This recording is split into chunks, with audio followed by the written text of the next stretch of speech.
double those dice. Last session. Session 11. The party regrouped outside the Cod Inn, and you proceeded to follow familiar tracks into the forest. Whilst tracking them, Blue deduced that the tracks consisted of two individuals, Pickle's smaller footprints, and another being larger than a human wearing boots. You followed the tracks into the heart of the woods, where you found a clearing bathed in moonlight. On the other side of the clearing, the body of Pickle was suspended between two trees. Her body had been I can't say that word.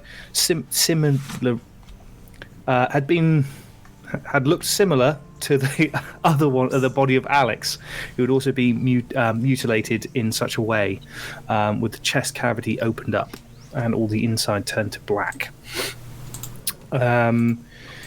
As Blue approached the body, Saber noticed the figure of a ghost begin to form from the cavity in the body. The party tried to convince Pickle to let them help her and pass on, but to no avail, leading her to attack the party. Kaya was possessed by Pickle for a brief second before convincing her to leave her body. Z took the full force of a scream from Pickle and aged 40 years. Saber, you tried to call upon Tia to banish the ghost, but it sadly failed. After a difficult battle, the party vanquished the ghost of Pickle, although it was a hollow victory. As Z, Blue, and Saber tended to the body, Kaya got the attention of a squirrel, and after feeding it some good berries, it told her some information about the attacker. It seems that it was the only one attacker, and the attack happened only a few hours before the party arrived. After gleaming this, the party wrapped Pickle up in Z's cloak and proceeded back to the Cod Inn. You told Ra about the death of Pickle and about the attacker, but leaving out the information about of the ghost. He proceeded to ask you to bring her body to the Temple of Chantry, whilst he told the guards and spoke to the parents of Pickle. And you guys are outside the Cod Inn, at the back, as Ra has gone in with the body. You have the body of Pickle still. Yeah, so I guess I'll... Are we heading off now? Just like straight there? This time is of the essence, right? I think it's best to go now. Just make sure Pickle is covered, because hazarding a guess, it's probably not a good look to walk through or into a temple with a dead body. Let's try and do it quietly as well, guys. Yeah. It's been more than 10 minutes since we've been like the whole dealing with Ra, because I cast Pass Without a Trace last time. Would that still be up or not?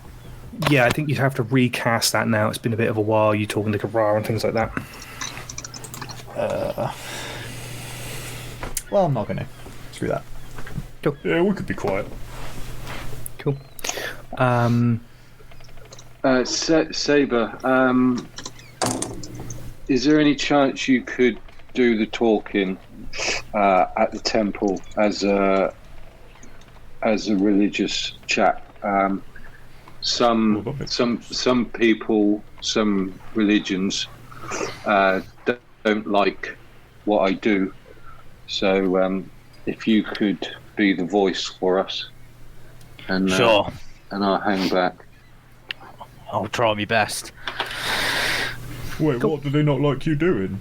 Like helping people and bad guys? You know, obviously you've seen me. Should we walk and talk? Yeah. You begin to sort of exit away from the harbour. You can sort of see a couple of lights being extinguished in houses as you walk past. Don't see any guards as you exit the harbour. Normally there's a pair of guards stood around this area, seemingly disappeared as you walk through, and follow the tracks down this road along to where Ra gave you the roughly this position of the temple. You follow the roads. Yeah, have your conversation. Go on. You've seen me cut myself. I use Yeah, I'm not really cool with that either. I don't want you to get hurt. No.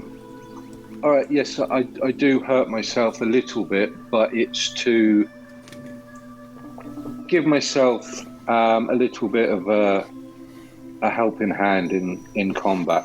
Well, like an And adrenaline rush. yeah, let's call it that. But I study and I work with blood, hemocraft, and some religions don't like that. Oh. Okay, well, yeah, we'll just leave that bit out. We'll just leave in the good parts, like you help people and kill bad people. Good idea, Blue. Let's go with that. Yeah. Right. Are we at the temple now? Has anyone come to greet us as we've... You walk past the exit or the road leading up to the Plainsail Museum. You keep following the road further towards Farmer Liam Down's house, further down that road. And as you sort of get halfway, you see a small track leading up towards the coast. Leads up over a hill. You follow it. As you come over the top of the hill, you looking down, you see the rest of the track. Well, for the two of you, Blue, I think you probably don't see this, but the other two, you see there are flower beds going down the track either side of the. This track is just like two large flower beds with a variety of different flowers in. And at the end of this track is a large circular dome made completely of like branches and trees, like tree roots all wound together in some sort of like ball almost of these like vines and bits of tree have like meshed together. And little twinkling lights, you could probably see this, Blue, is twinkling lights escaping from the holes inside the dome as like light begins to trickle out. It almost looks like a disco ball effect where light is just coming out in random directions. Not very far, not very high off the ball, but yeah, certainly enough. The front of it, there is just a slab of what looks like grass with a small handle on it. I will grab... Well, I'm going to bang on the door, actually. I'm going to bang on that slab, if I can. Cool. You bang on the slab, and it sounds like you're pounding dirt. Just like punching... Imagine punching soft earth. Doesn't really make a noise. Well, then can I grab the handle and give it a tug or a push? Yeah, of course you can. Cool. You lift the handle, you pull, and this slab of earth moves quite silently across the grass as you pull it towards you. Right. Inside, you see... I'll move you...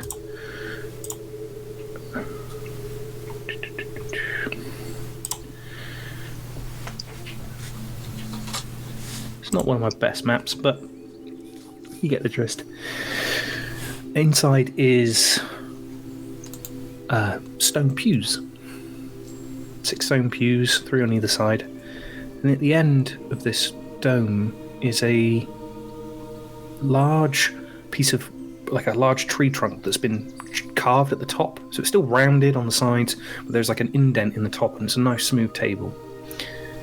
The lights seem to be coming from flowers inside of growing from the ceiling of this dome, as these flowers just emit a soft glow every so often, like the rats like sporadically set out across the dome and seem to be providing light to the beneath. Yeah, so what are you looking to? This place is beautiful. Should we get Pickle down on the cenotaph or catafalque up there?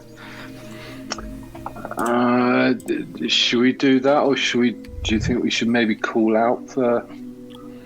Here she is. Yeah. Hello. Does there appear to be any signs of life around? No, there's nobody here. Right. There's no like hidden doors, like obvious like back rooms or anything like that. It all seems to be like semi outside. So what it looks like is the dome. It's like inside the dome goes up and around, but the back end where this like altar is, past that is just cliff and sea. There's just like a small drop, maybe a couple of inches, and then it's literally sea. You're looking at onto the coast. There's no back wall. It's just completely bare to the elements. But yeah, there's no one in here. Right. I think we're alone, guys. I think we just need to lay it to rest and hope that Raran brings a priest along soon enough. Yeah, I don't hear anyone around in this Temple of Chantry that we've just got to with Pickles' body, with the whole group's here, and anything else that we left out. It's a beautiful dome, and there's lights and from flowers coming from the ceiling, and we're real sad that Pickles gone. And then man not like Z. Yeah, so you say put them on this table? I don't know this religion stuff. Shall I not just hold her? I'm not 100% on this particular religion, but it looks pretty peaceful. I can't imagine they'll have a problem with it. I mean, do you just leave a person on a table, though? Or where else? That was less dignified. On the floor? I mean, I'm carrying her. Z. Well, if you're happy to hold on. Z, as Blue and Saber are having this conversation, can I have a perception check from you? I believe this is with disadvantage.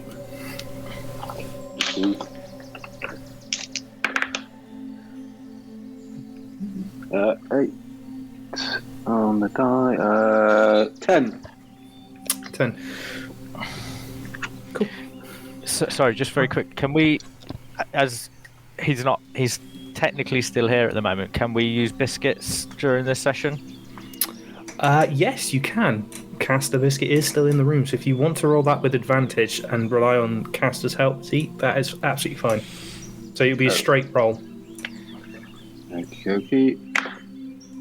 Oh, 13. 3 better. Caster nudges you and points at the back entrance of the dome, and Z, you squint for a second. There's a black shape flying through the sky towards the dome. Flying? Yeah. Okay. Heads up, guys. Something's coming. Okay. And then I'll point it out. Oh, yeah. Do you think it's that bloody bird coming back? Which one? That Rotmus. He couldn't fly. He wasn't a bird, he was a Kanko. As you watch this form getting closer and closer, you realise, the people with dark vision here realise it's a owl. Big tawny owl flying towards the dome. When you say big, do you mean as in a normal sized tawny owl or giant? I'm not talking giant, no. I'm talking It's normal just far sized away. tawny owl. Oh, right. Yeah. Slightly larger than normal tawny owl. Blue, you are staring into the darkness. Oh, I'm not even looking at that. I'm looking at Pickle. Cool. As this tawny owl gets to the edge of the dome, there is a sort of sickening squelching sound as the form of an elf, as the owl lands, stands up in front of you. The elf is wearing completely pristine white robes, a white headband around his head, blonde hair parted in the middle, going down to his shoulders. Oh, So I'm gonna- knee. with Pickle. I'm going to, with my hands up, approach him and say, "Hi. Listen, we've been sent here by Ra. We've got some news. We've had a bit of an incident with our party and with one of the locals. She's been, it looks like to us, sacrificed in a ritual. You might know her, Pickle." Oh no, not Pickle. Oh, please pop her on the altar. As he gestures towards the wooden tree trunk. Step up and gently place them down. DM, are these pews? Yes. The great things. Okay. So Z, one of the back pews, sits down and takes the weight off of her knees. And just listens and watches. Cool. This elf will take the sheet off, examine Pickle's head. Oh, bless her. And puts the sheet back down. Who are you? I'm Saber. My tall blue friend is ironically called Blue. Hello. The unnaturally old one who's just taken a seat is Z. The elf ranger who's lurking at the back there is Kaya. And then there's my good friend, the legendary caster Biscuits, knocking around somewhere as well. We're the Wayfarers. And where did you find Pickle's body? Just out in a clearing to the west of town. And as he sort of takes back the sheet a little bit more, oh, wow, that doesn't look Is it quite something? right. Is that something you've seen before? We have. A young child, another magic user, we also found in this way. The elf doesn't say anything for a couple of minutes. Well, Couple of mum. Oh, no. That's his poo face. The elf doesn't say much at all, does he? The elf blacks out. What does the elf say? So shocked in what he's seeing. By the way, I can cure aging. Really? You can make me immortal? Take 5 levels. Drink from this and you shall level, yes.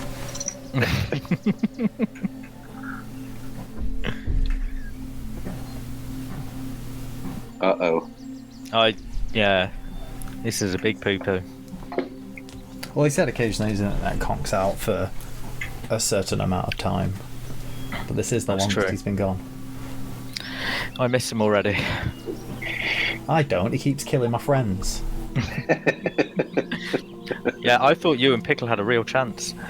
I did as well, Mum. No. Could have been beautiful. Could have He made him just describe bird sex. Wow, that It's like with the sounds... flapping and the awkwardness. It does sound uncomfortable. That's why you did it. There we go. Internet just died. Give me a sec. No. There you go.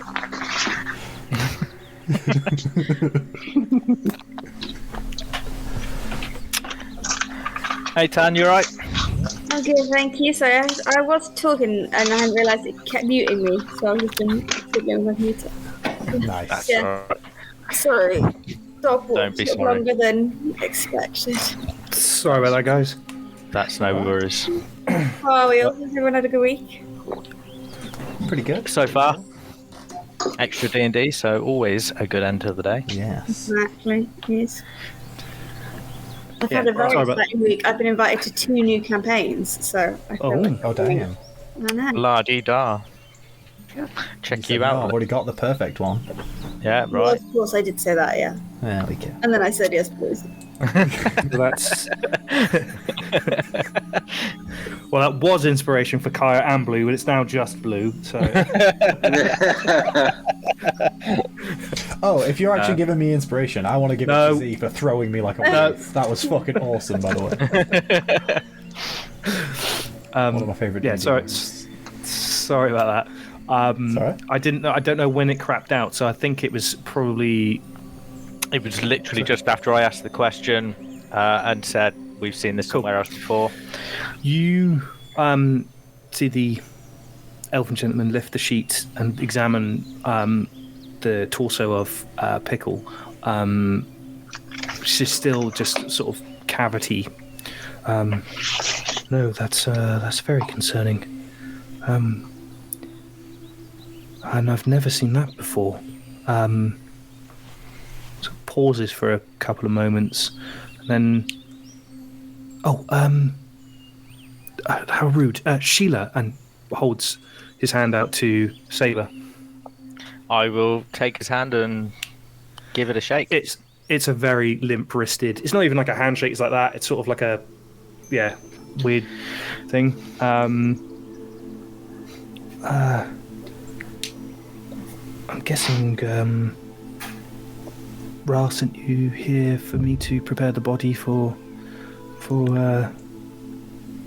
the burial rites. That's correct. But we also need your help in another matter. Oh? My unnaturally old friend Z took a rather unfortunate hit whilst battling what seemed to be Pickle's ghost, and is a lot older in appearance than she actually is. Is there any potions or prayers that you might be able to? I can certainly do my best to. She sort of he sort of leans his head over around Saber, and gestures for you to come forward, Z. Okay. So Z, as we old men do, as we get up. To help as well. Dad noises. And I'll pat and guidance Z. She stepped forward. Yes. Did it scream at you, the ghost? It did. Yes. No, I can get rid of that for you. Now, these aren't cheap spells that I'm going to need to cast, and we are a small group of followers to Chantry. Is it possible you'd be able to leave a donation to the church?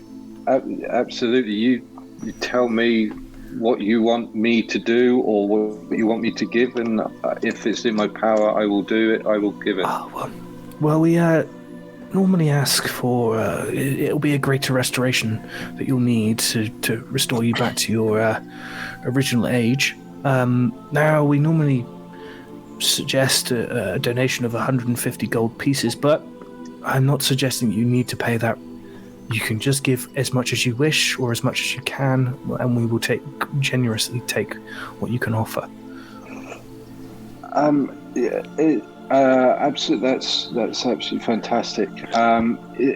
Is there any tasks I can do for the temple? Is there anything else I can do to bump up or help in any way?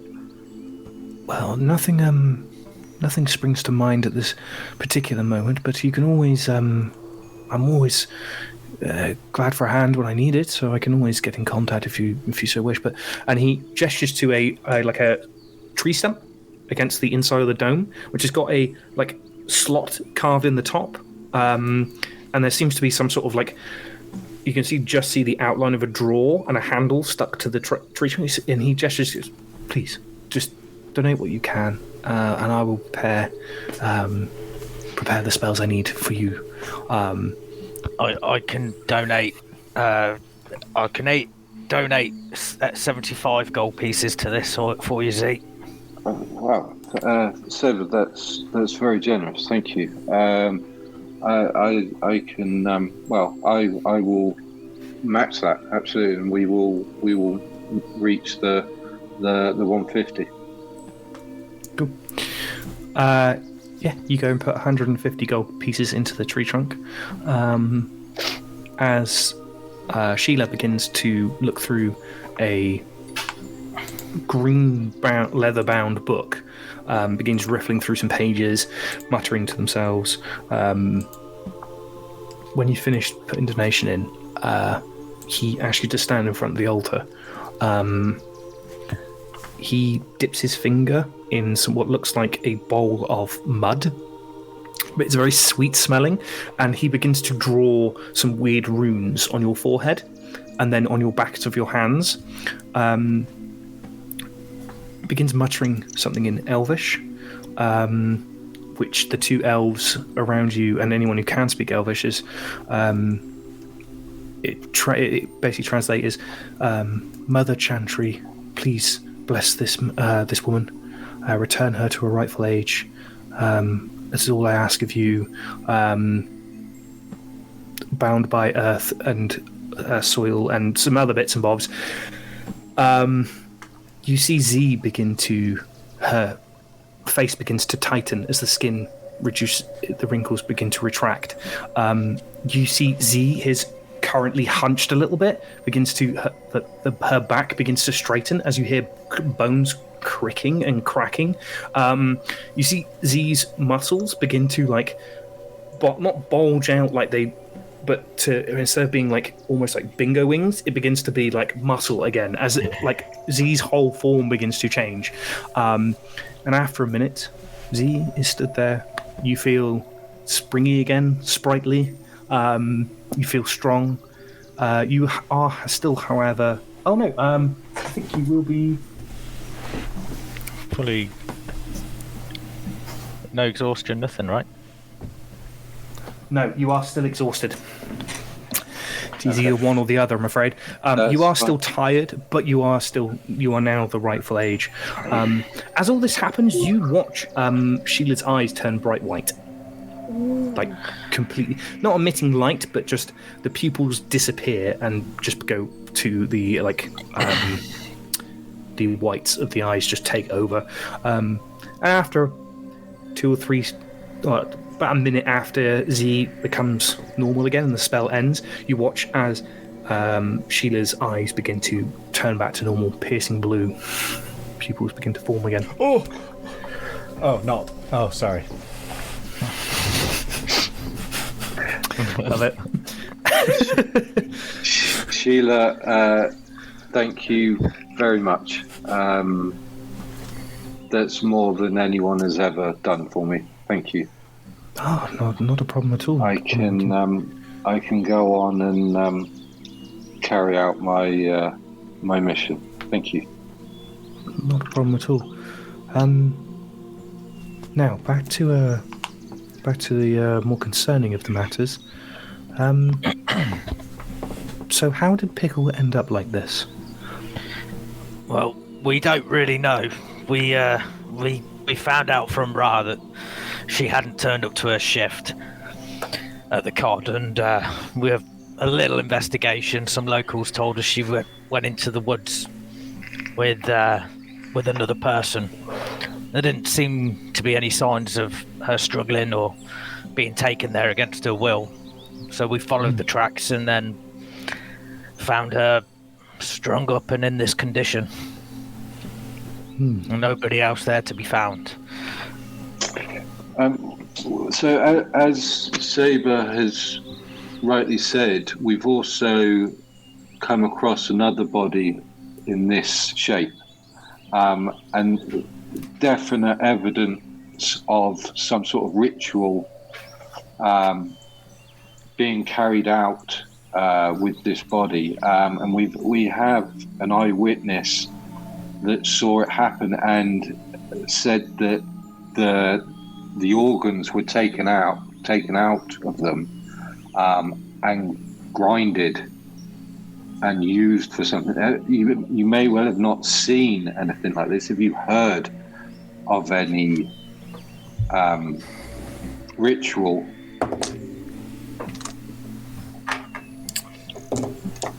Okay. Sheila's gives you sort of like a stern look. No, not seen anything like this or heard of anything, but the only thing I can think of is dark. Sorry to cut in. Just last little bit of information. Both of these people are were magic users. As soon as you say that, Sheila's eyes widen. Now that's interesting. I'm sure I've heard something about this. It's very dark magic. It's something that's necromancy use it a lot. Taking something from somebody and giving it to somebody else, or taking someone's life force to enhance your own. That is the principle of necromancy magic, or bringing back the dead. But essentially, it's using someone else's power to power yourself.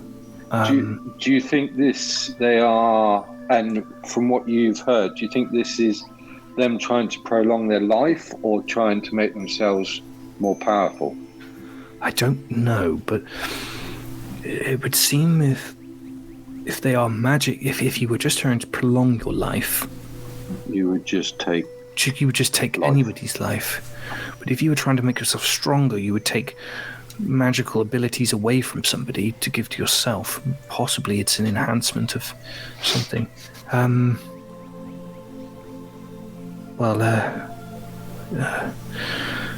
will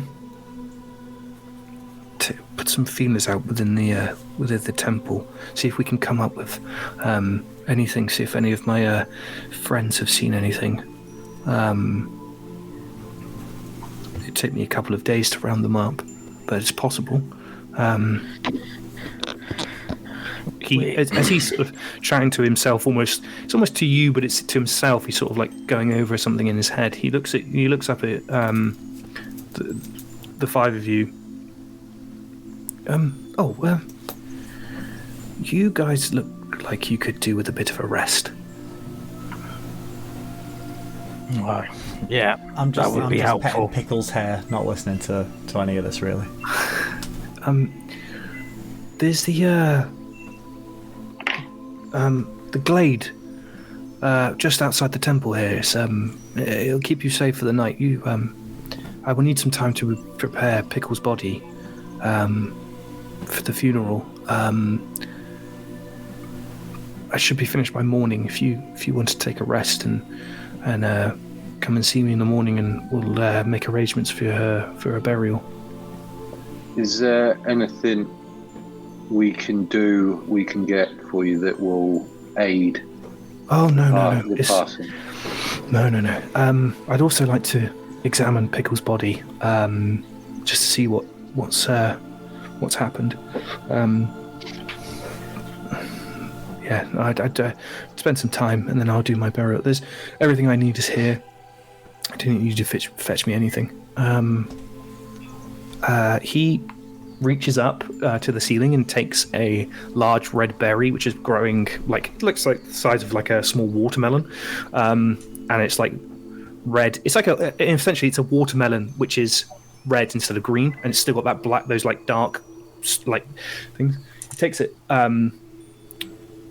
it, gets a large bowl and begins to smash it up in the bowl. He goes and hands it to you, Saber. Put that in the. We have a fire tonight. Put that in the fire. It'll help you rest. It'll give you a nice rest. Can I do? Do I know what he's just done? Can I do like a medicine check or anything? Yeah. Give me an Arcana, Nature. I would say either Arcana or Nature. I would say. Oof. Yeah. All right. I will do Arcana. They're both +0, so it doesn't matter. 12. Not entirely sure. You have heard of sort of things being added to fires to help you sleep better or to heal you quicker. Potentially it's something that will aid in your rest, a restful evening. But you immediately look at this and go, it's okay. All right. It's not then I will toxic. take the bowl. Yeah. You watch him he takes like a pinch and tests it with his tongue. And passes the bowl to you. That's good shit.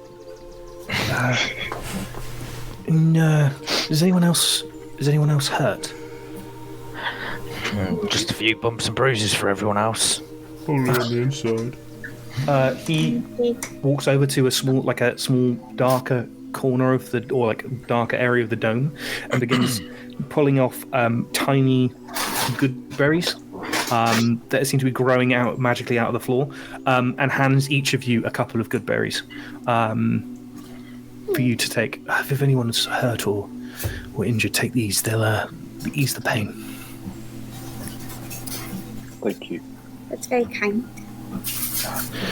Well, thank you for bringing the body of Pickle back. She would have wanted to be here. If Ra comes to you and gets to you before he gets to us, would you just point him in the direction of where we are? Of course, will do. Thank you. Then I will start to head out towards this clearing. And that's just over to the west here. Is the Just fire already literally- going? No, as you guys approach, you see that there's like a circle of trees that are grown like in completely dead straight, almost with no gap between them. And around the base of each tree are rings of daffodils, like it's circling each of the trees. And then there is like a line of twigs that are placed in front of the daffodils in a complete. That doesn't break. There is a small section in the trees for you to squeeze through, but this line of twigs doesn't break. Saber, you're the first one that goes there. As you step over the line of twigs, it's quite cold outside.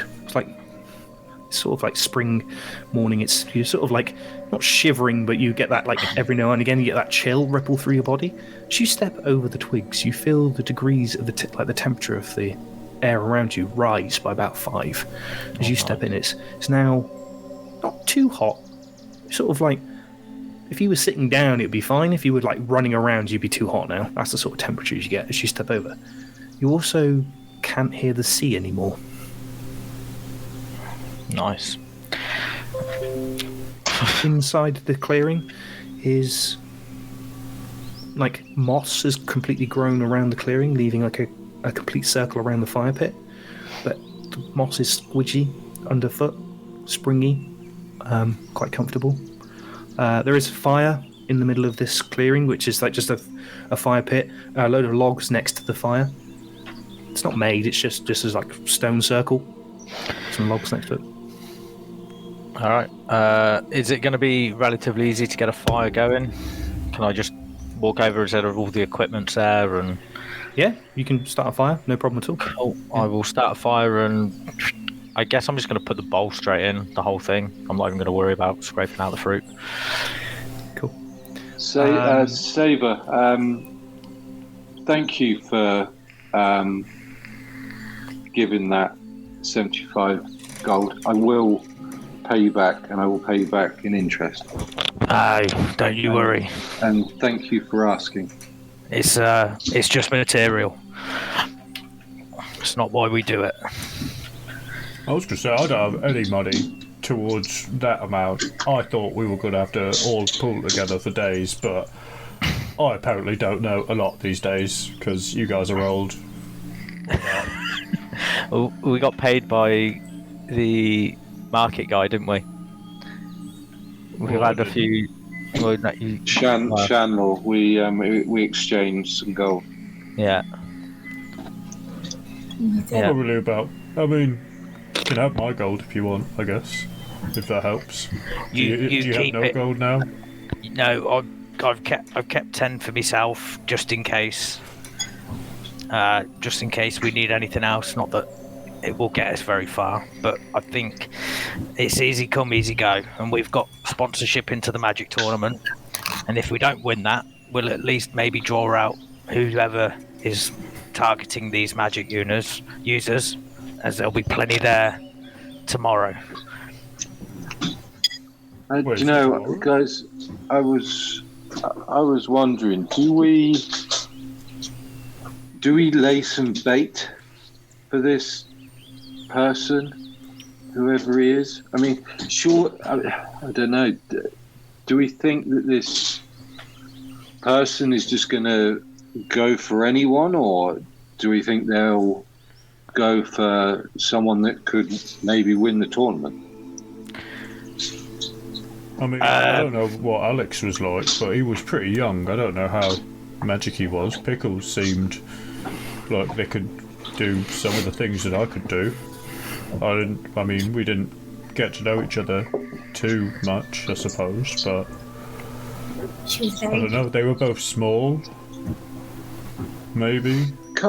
Kaya, on that, the chap, the chap on the port seemed to think that Pickle went with him happily. Yes. It reminded me of what you did with the ginger chap Oh yes. at the bar. Oh, when I persuaded him to come with us nicely. Yeah. Yeah. Is there? I mean, how does that work? Is there any way of stopping that? Well, yes, there is. You sort of just have to have good mental fortitude, really, I guess. And sort of be aware it's happening and really not want it to happen. But say, for example, like I couldn't make you hurt yourself unless you also thought it was a good idea. You know, it tends to just be if he told her, I don't know, that he was going to give her something nice, he could have persuaded her to go with him. But you can't really make somebody do something against their will. I mean, you can, but you can't. You know, it's you sort of just. There's a limit. Yeah. Is there anything that Ginger Chap could have done to stop it from happening? Well, I mean, yeah, if you'd been clever enough, Right. you know, and I know he could have been too strong for me to charm him. You know, I'm quite good at it. I think there's probably a spell maybe that could do it, or maybe a potion. Yeah, probably. I think elves are good at not having that sort of stuff done to them, right? Or... Well, yes, exactly. Yes. Yes. You guys watch as the Saber, you start this fire and pour the remnants of the fruit, which is almost, it looks quite like elegant from the outside, the fruit, but when you crushed it, it turned into sort of like a powdery paste, sort of a mixture between like sort of peanut butter consistency, and then it turns into like granulated sugar. As it sort of like separates, it doesn't want to be congealed together as it sort of begins to separate. And you pour that red powder onto the fire.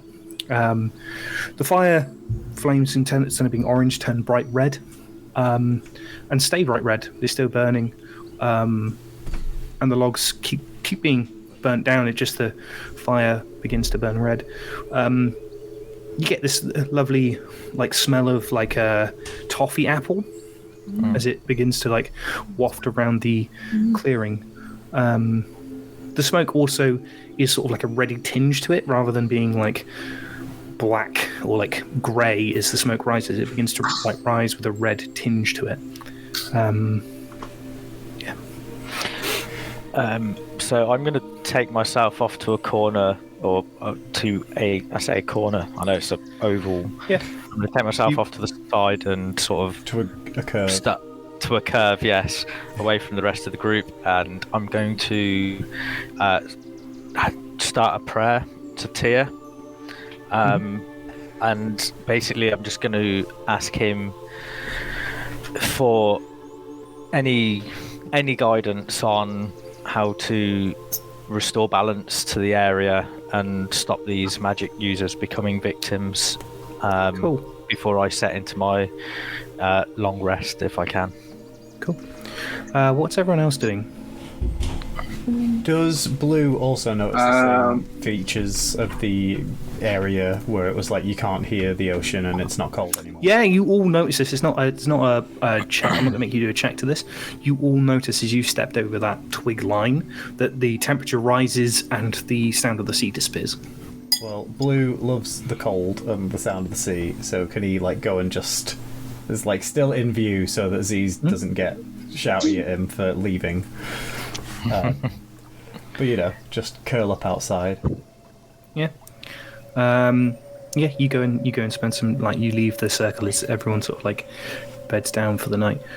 Kaya, what are you doing? I would like to take out my bow and and just spend half an hour fine-tuning the string and just really thinking about everything that's gone on in the last day, because it's been a big day. It's all been a bit crazy. Or 2 days. Amazing. And Z? Z will go over in her head her teachings from her loved one that she grew up with, and just go over her mental thoughts about her teachings and what she was taught. Cool. What does Caster do? Caster joins Saber in performing a prayer. Just Saber, just for flavour, what does your prayers like? Do you kneel, cross-legged, stand? We jack off. I think We're going to go to a small corner over here and we're going to pray real hard. Double Dutch rudder. Yeah. Well, that's ruined Yeah. that's a sight. That took a turn, didn't it? do I get advantage on that if that's the way we pray? No. You were going to get advantage anyway, but I think now it just succeeds. You just got a soggy biscuit. Yeah, lovely. Amazing. You've been planning that joke for too long. As soon as you said you went over to pray, I held it in, and then I let myself have it. You can have inspiration for that, Luke. Well done. Not Blue, just you. You get the inspiration. Cool. No, I'm kidding. I'm kidding. Yeah, give it to Blue. Yeah. So Love it. Am I allowed to transfer it? Yeah, of course. Yes. Throwing me as a wolf. Have my inspiration, please. Okay, thank you. So we'll face the fire and be on our knees, and I'll just rest my hands on my legs, without getting too close to that area, so that no one thinks anything untoward is going on. Oh, is that Blue? My hands are on Caster's legs. His hands are on mine. Cool. Cool. Yeah, that's fine. That's all I need to know. Amazing. One by one, you begin to drift off to sleep. It's been a long day and night. It's probably, just for you guys' sakes, you can get the kind of gist. It's probably like 3 a.m. at this point. It's been a long night. By the time you got back to the Cod Inn with Pickle's body and then returned it to the temple, had a chat with Sheila, it's been a few hours now. We'll start with Blue. Blue, you're lying on your stomach, moving through the undergrowth of a jungle. As you slither through, you can smell something new, something tasty. Can smell salt as you flick out your tongue in front of you. And as you get to your favourite spot, your favourite hunting ground, you see a large man taking off clothes in front of a pool of water. This pool of water you know is deep, and you know you can take this man. He is bigger than you, but you can take him. You've just got to be a bit quiet. What do you do? I get super quiet. I'll sink in to the water if I can a bit, head out a little bit, and then just keep track. And then when I get, to as close as I think they'd get until they would start to notice me, then head under. Okay. And start making my way. I think you know the stats that I'm going to ask you to roll against. Mm-hmm. Can you roll me a stealth check?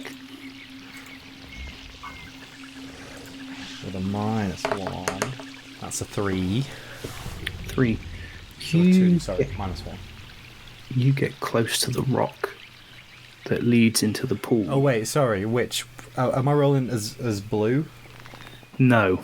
Okay, that was. I just pressed that button. Oh, I should have been more prepared than this. 1 second. It's all right. I surprised you. Well, It's a 3 anyway. That's pretty bad. So cool. Just double check you're on the right lines. yeah, I'm on the right lines. I have the lines. Cool. You slide your way forwards, working your way through the undergrowth, get to the edge of the pool. The man's back's to you as you begin to try and slide into the water, except you forgot that you grew a few days ago and the end of your tail slaps the water. Splash. Blue, as you look out at the man, he turns round. It's yourself. You are looking at Blue. A half-naked Blue. Shock and surprise on her face. You are 20 feet away from you. Roll initiative. What? Oh my goodness. I'm fighting myself. Mm-hmm. Am I rolling 2 initiatives? I am going to play Blue. You're playing blue. Okay. I am playing Blue. So initiative is +3, and I rolled a 5, so 7. No, 7. 8. Sorry. Cool. You're going first. I'm going first. Okay. I'm confused because this is me, but I'm me, and I can be the only me. So I'm going to lunge. Cool. Give me an attack roll. Let's do that. Ooh, that is a 12 plus 5. That hits. Roll damage. 2d4 plus 3. Oof, nice. That is 10 damage. Cool. You Constitution save. You strike, hitting this creature's thigh, striking it, and you try to pass on the venom in your fangs as you sink them deep into this man's flesh. The man doesn't seem to be affected by your venom as he reaches down with a very strong grip. Uh-oh. I have an athletics check from you. Sure. Got to be at 16. Do I have a... well, that's not going to do it with a 6 plus... I don't know what athletics would be, but at least just 1, so 7. He reaches down, grabs your head, pulls you off of his leg, and begins to take your jaw and try to rip your head from your from the lower bottom of your your top jaw and bottom jaw apart. As he does this, you begin to swirl colours in your vision. Vision becomes blurry. As you blink, you are now back in your own body, holding a snake by its top and lower jaw. Holding this giant snake that's just attacked you, sunk its fangs into you. You're now holding the top and lower part of the jaw. What do you do? Well, that wasn't very polite, now was it? Let's not be striking people. Come on. I'm just going to keep it grappled and just try and, I don't know, insight check it. Cool. Give me a give me an insight check. Insight check from Blue. Ooh, that's a 16. 16. This looks like a creature who's just hungry. Well, that makes sense, but I am not prey, I'm afraid, so you're going to have to find someone else today, and I'm going to Try and like Hercules spin numerous times and shot put it. Cool. Give me an athletics check.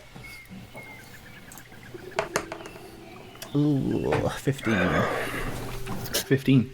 Yeah, you spin, you let go of its head, grab its tail, and just 3 spins. Like the snake is fully outstretched. It's probably 4 foot long as you sort of like swing it around your head and launch it above some trees nearby, and it disappears into the, with a sickening thud, into the undergrowth past you. And then I'll take off jogging in the opposite direction. You begin to sprint off in the opposite direction as your world becomes black. Blue, you have leveled up.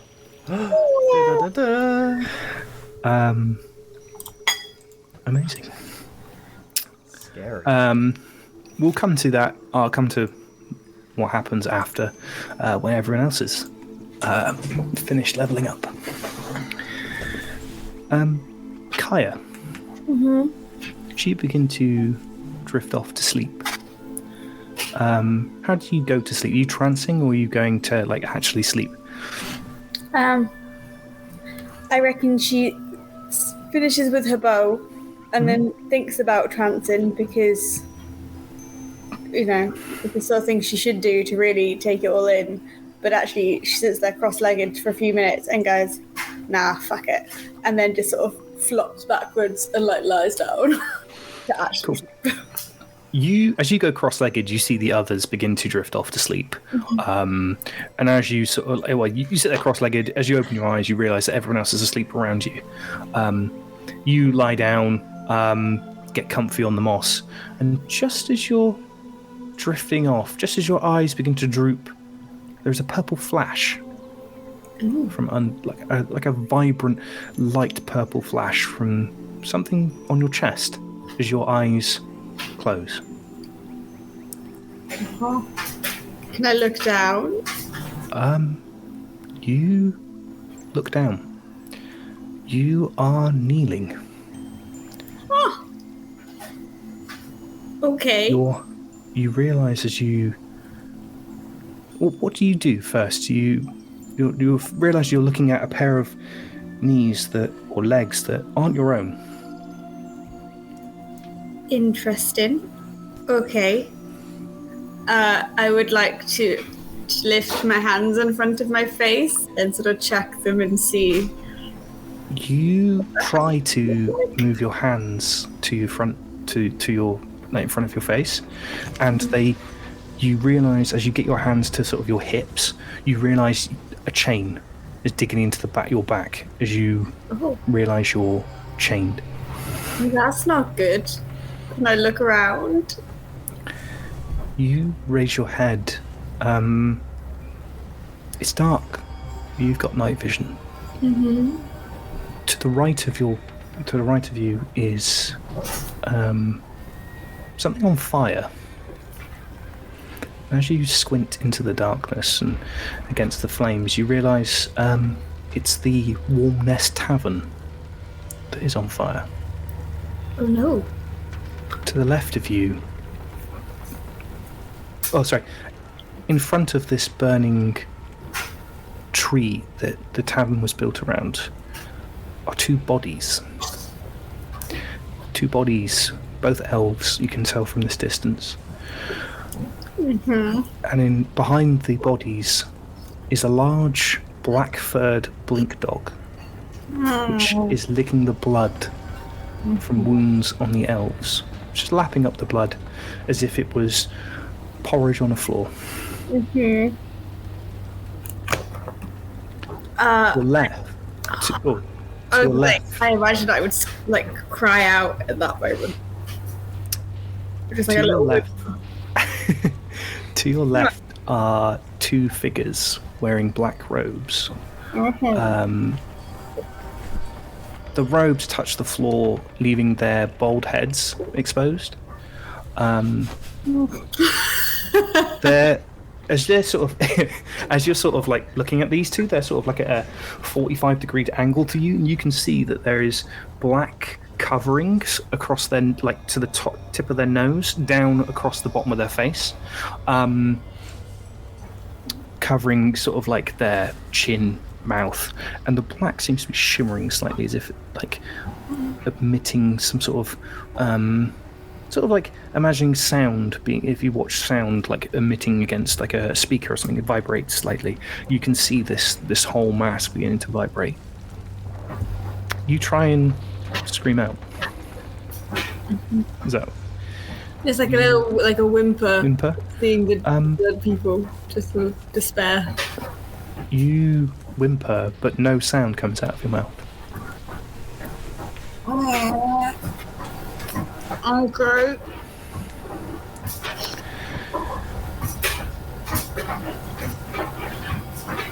Can I try and get up?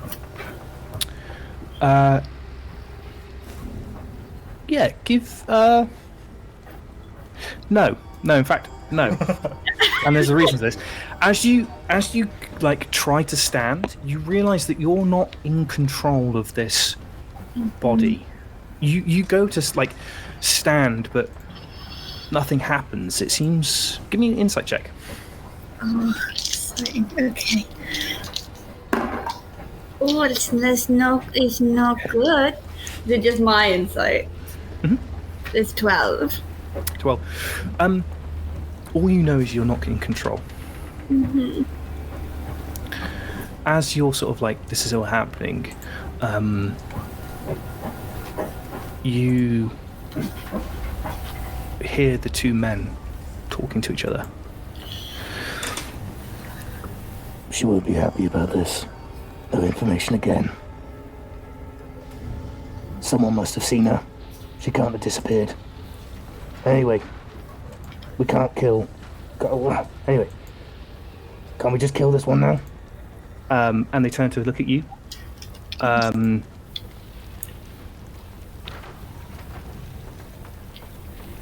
The second one says, She won't be pleased if we kill him, but we can take his tongue. You won't be needing that.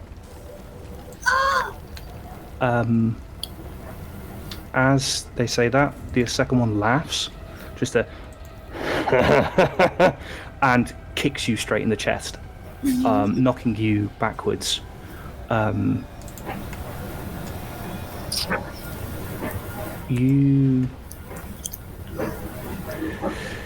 you're sort of lying down, the other two are laughing. You hear something approaching from behind you. You're sort of lying on your side. Whoever this body is rolls slightly and sees a pair of giant hooves on something black approaching from out of the darkness. You see the two men immediately turn and kneel. And out of the darkness, something small and shiny is tossed to one of the men. And you see it's a small crystal vial with a small amount of dark liquid inside. Give your pet the traitor's scent and find her. Yes, my queen.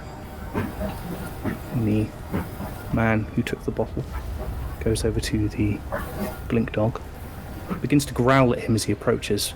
He clicks his fingers, uncorks the bottle, and waves it underneath the dog's nose. You see a sadistic grin appear on the blink dog's face.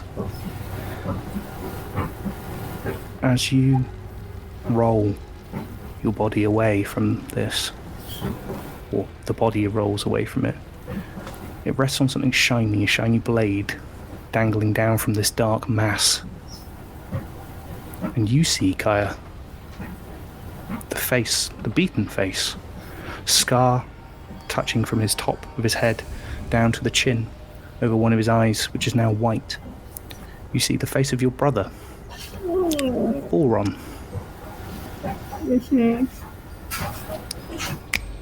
And you are back. Damn, Chris. So good. See. Oh, Kaya, sorry. You have now leveled up. Thank you.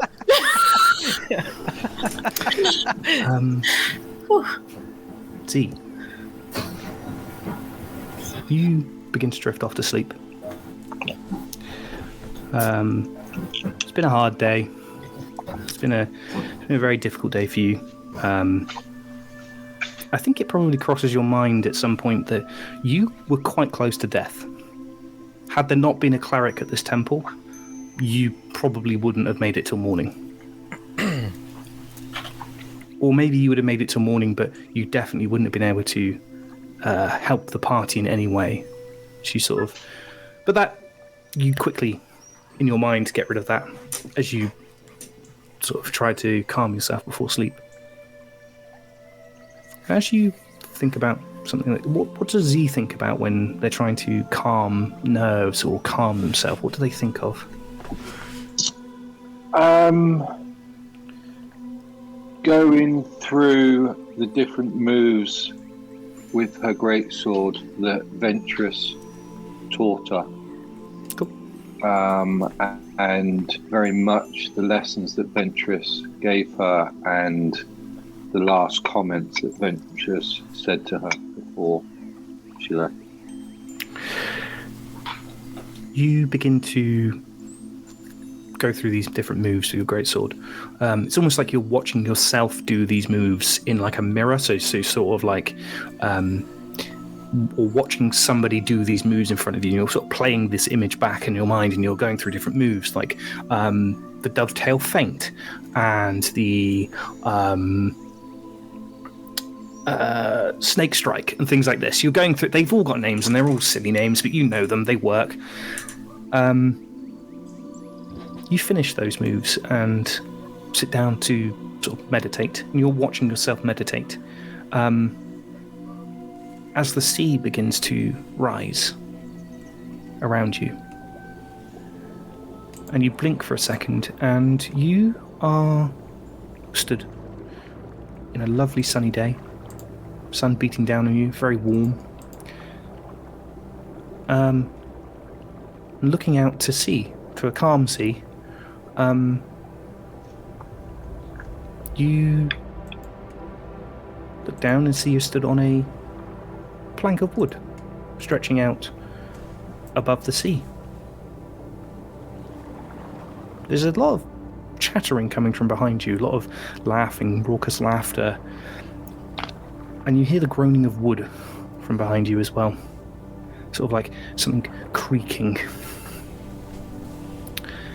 As your head turns, without you wanting it to, your head turns.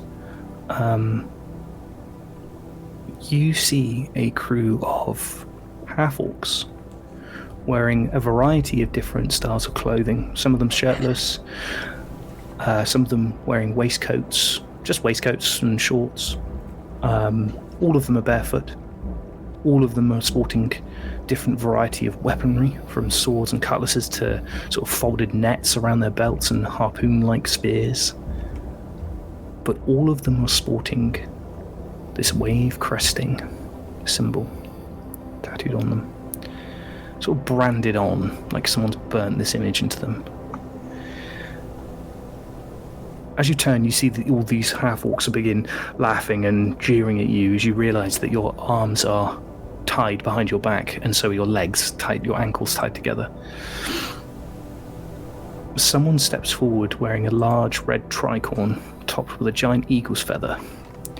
You only see that because they appear between the arms of two of the orcs, and they seemingly part them with ease.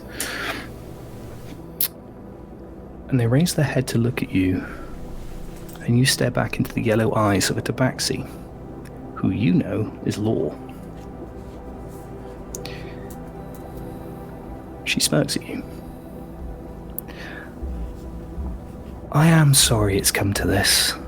I know the crew did adore you, but it seems I have the backing of your boss. She draws a cutlass.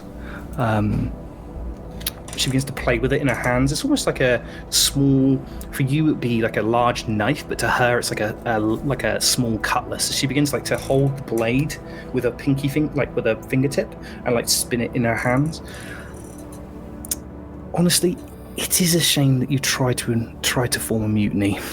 I'd have loved to have you as a first mate. And she points the sword quite quickly at your chest. And it turns out I know his daughter. And there is a reward far larger than any haul you've ever brought in for her capture. Say hello to Cork when you see him, as she stabs you in the chest, forcing you backwards off this plank, and you plunge into the ocean below. As you stare up at the bottom of the ship, bubbles a bit from your mouth as your eyes begin to darken as you watch the boat descending or ascending as you descend below into the darkness. You're back, see. You also leveled up. Saber. Okay.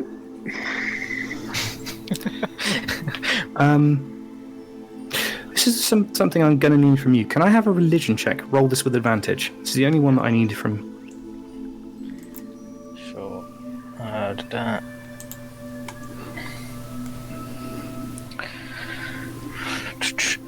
That is a dirty 20.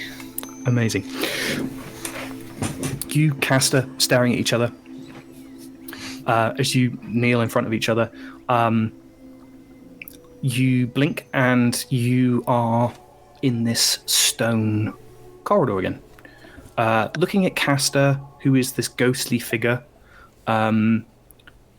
you similarly look down. You are your normal person, but he is a ghost in like ghost or like corporeal form. As you stood inside this corridor, to the right of you, it's the oak doors. These giant oak doors. Yeah, we'll head towards them. Cool.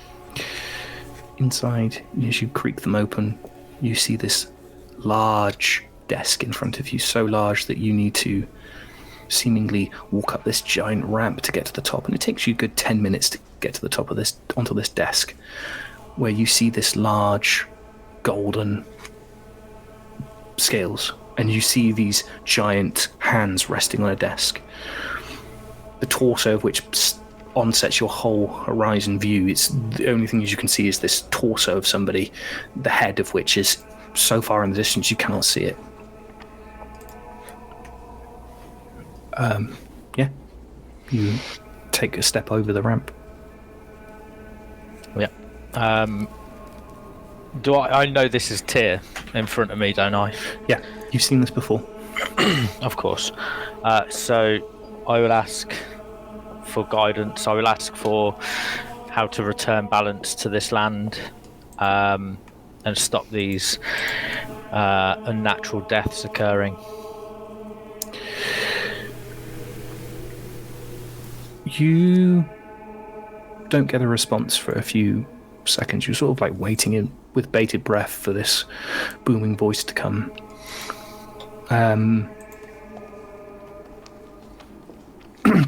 Instead of it being a booming voice, you hear something speak inside your mind. Don't be alarmed, Saber. This is just for you. I cannot help you with finding this murderer, but I am entrusting you to bring balance to this.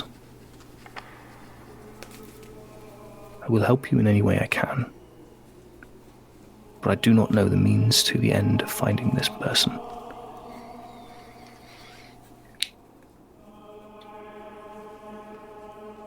But something is more more complicated. Seems to be upsetting the balance more than this murderer. Go to Kilk.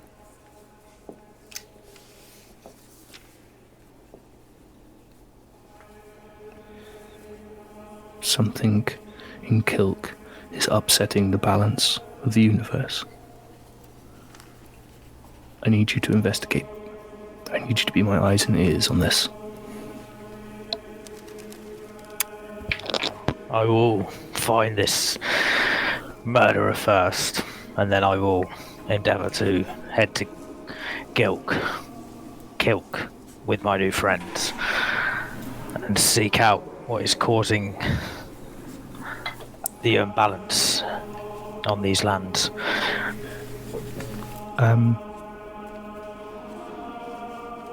Thank you.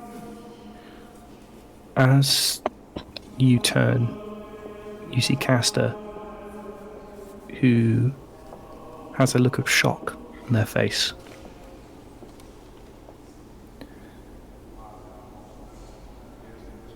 As you sort of go to step away from go to step towards the ramp, Castor doesn't move. And you hear in your head, I need to borrow your friend.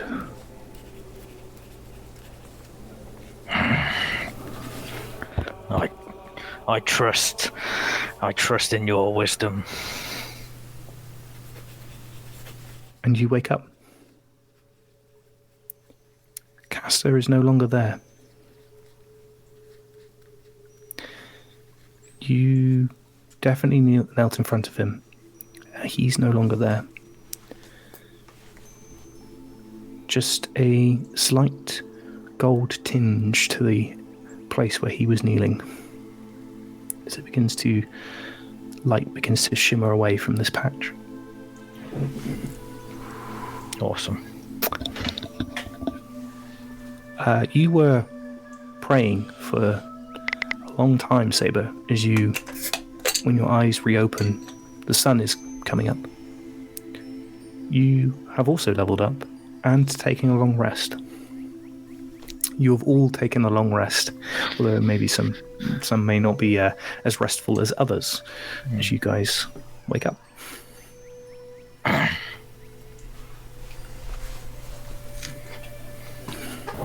Cool. Oh, that was. Shall we roll to see who wakes up first? Let's. Yeah. Blue, you wake up first. Oh, good. And classically, as Blue likes to do, he's gonna go bathe. He's gonna take off his clothes right here. Say, is the ocean nearby? This bit where it's maybe religious? It's a bit of a cliff. It's sort of like 20 feet. Are they sharp spikes down there, or could I? I mean, launch it? you could you could certainly run and jump off. I mean, like it'd be a bit of a timed. Cannonball! Amazing. Give me a acrobatics check. Heck yes. Please don't fail. Don't you mean athletics? No, acrobatics. Are you sure? Oh my God. I can't force myself off. Alright, that's cool. -1. That's cool. That's a 1 minus 1 for a 0. Oh yes. Off. This is the landing. You full on swan dive, or try to swan dive off this cliff, except you don't rotate quite enough, and you full on belly flop. Hitting you. You take 3 points of damage as you smash into the ocean below. It's deep, but it hurts. As you sort of wind yourself, go under the water about 10 foot, and have to quickly scrabble your way back to the surface to breathe again. That's Blue's autobiography name. It's quick, but it hurts. Yeah, I don't know. I'm just gonna try and wash a bit, but fucking hell, that's a stinger. Oh, and looking at this cliff, I'm gonna thorn whip it and try and get up using that. Yeah. I think you can. I think the Storm Whip, you can. I don't think it's what it's entailed to do, but It's a cantrip. we can make it do it. Yeah. Yeah, you can. You know, loads of them. So I'm just. I feel very rejuvenated today. Yeah, you have to you cast it a couple of times. You have to you can move 10 feet up the cliff as you have to hook on, but you're sort of walking you're flat-footed up the cliff, almost like abseiling, but reverse as you're sort of Spider-Maning your way up the cliff. Yes. Yeah, amazing. I don't think I would explicitly wake anyone else up. I think I'm just doing my own. Saber, you wake up next. Okay, I'm gonna. My eyes see that Caster's gone. Give a sort of knowing nod to myself, and then probably go about seeing if I can give Z and Kaya a nudge and maybe wake them up. So I'm just gonna use my toes, just roll them a little bit. If you guys are you waking up? Fucking get up. Yeah, you wake up. You come out of these dreamlike states as Saber's shaking you awake with their foot.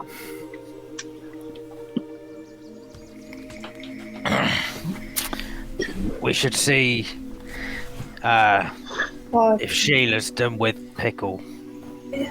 Can I try and grab the foot? Yeah.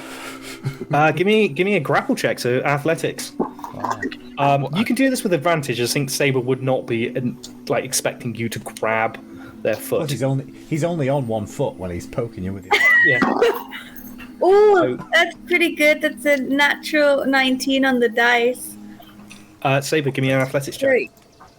Oh, -1, so an 18. After the brack. Athletics. Okay, so a natural 1. You grab his leg and catch him so off guard. You knock him to his feet. You just pull him off the other foot. Am I now prone? You are now prone. Yeah. Perfect. No, I'm top of me. Next. Why'd you do that? Why did you do that? Leave. Just gotta get up. Sorry, Saber. Bad dreams. It was yes, quite intense last night with that red fire. Do feel a lot better this morning though. Somehow stronger.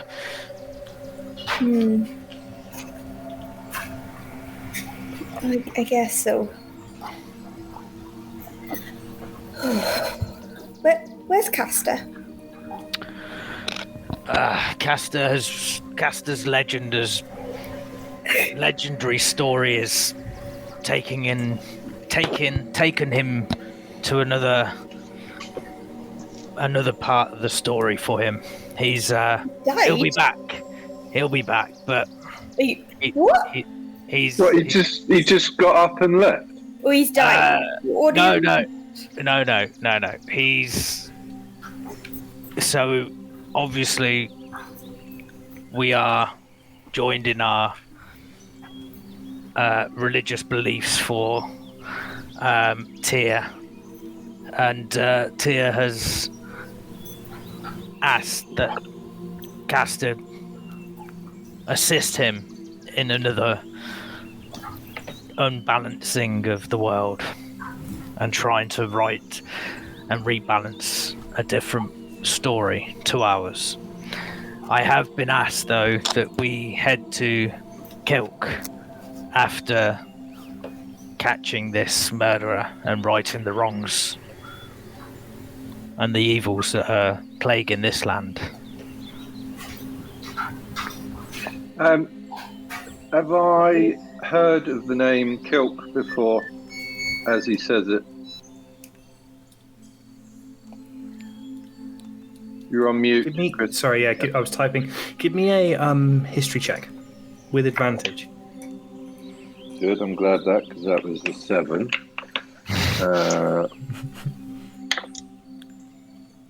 Not a lot better. History, so that would be a 10. 10. You're pretty sure Farmer Liam Down mentioned it to you. Okay.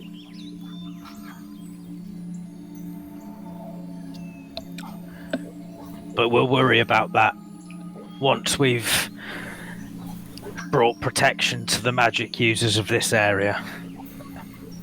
You know, maybe we better understand more about what's been happening with the totems around this island. Yeah, okay. Well, I suppose we go and see if Ra's come back. Yeah. But that, whatever that thing was in the fire, we need to find some more of that. Well, I'll have a chat with Sheila when we head back in. See if we can get a couple for the road.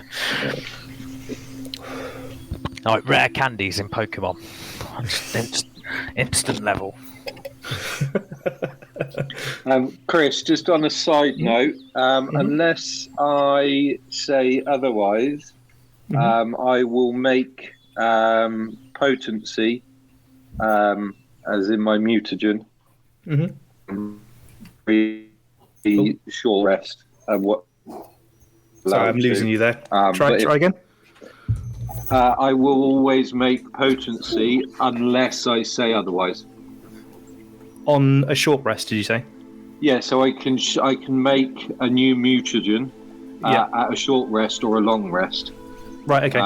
So I will unless I say otherwise, I will make potency. Sure. For this long rest, I'm gonna say you don't. No, that's fine. Because you wouldn't have having that sort of dream state.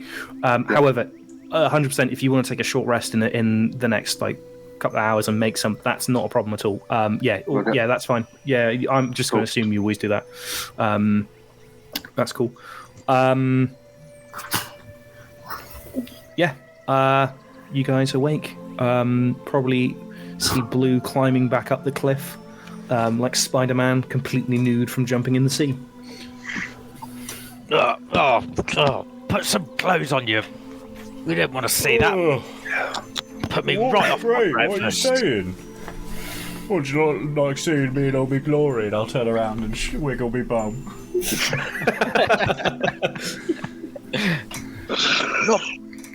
I mean, not to be that guy, but I believe that I'm the only one that has actually ever bathed since we've been out of the water and off that ship. And don't you guys think it would be a great team building exercise if we just had a good morning swim? It was a shit day yesterday. Let's start the day right. Shall we go and make sure that Ra's not here first? Yet. And then, yes, I agree. I will come for a swim with you, Blue. Sure. I'm already in my kit, though. Okay. Castor would do it. Where's Castor? Come on, Castor, mate. Castor. Castor is otherwise Blue. Castor isn't here anymore. He's been summoned. He's been summoned by Tyr to complete another task.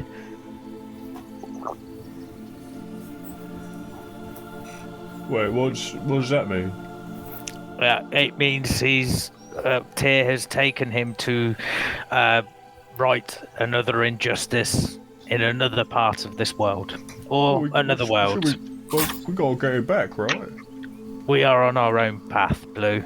We have to save these people first. We just lost someone else overnight. He'll be back, though. And I wanted to start the day off all right. As I start walking over to my clothes.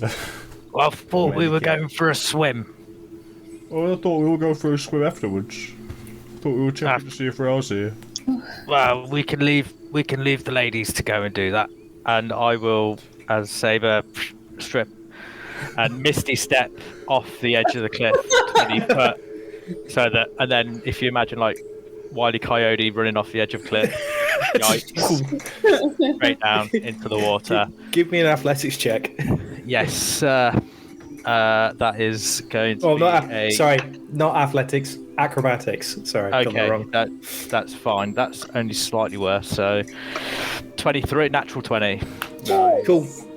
You Yeah, watch as Saber sprints off, twirls on the spot, disappears 20 or 30 foot into the over the open ocean, and does a complete backflip into a dive, and disappears under the surface of the water with a tiny little splash. Yes. And then reappears about 3 or 4 seconds later, treading water. I have completely forgotten about that caster guy. That was awesome. I'm going to try and swing off a tree with my thorn whip and then jump in. Cool. Give me an acrobatics check as well, Blue. Got that. That is a 3 minus 1 for a 2. Okay. Roll me a d20. Just random d20. A random Yeah, one? bad. Just a luck check. Just It's not great. It's a 9. okay. Okay. You thorn whip into the tree to like create like a rope swing. You run, swing out, like lose the grip, and bash your back on like the edge of the cliff, and then fall face first. You take 5 points of damage as you hit like the water belly flop on the floor. Yeah. Cool. Look, I'm very clean in here. I'm not going to lie. As soon as Blue hits the water, I'm gonna try and dunk him back under the water and just sort of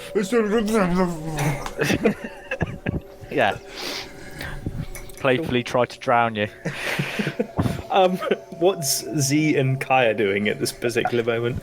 Kaya wants to tell you that we leave these funny buckers to it, and we'll go and see what Sheila's up to, or if she needs a hand, or if Ra's arrived. Kaya will just sort of nod and start to move away, clearly distracted by thoughts going on in her own head. Just, yeah. She saw it all and didn't like cracked a smile, but yeah, didn't really give it. Excuse me. Amazing. You guys enter through the front door of the temple as you sort of leave the two. You can hear laughter coming from and like sounds of somebody splashing around in the water as you leave and go to the front door of the temple. Open it up. You see inside at the end, Pickle's body is uncovered. Her like the wounds are open. The sheet's been taken completely off. She's also hovering about 3 inches off the surface of the altar. You see as you get like step inside and sort of like look at this, you see that there is very fine vines underneath her armpits and around her ankles, which are raising her off the altar just enough. And you see Sheila is sat cross-legged in front of the altar, muttering something. No one else around? Nope, no one else.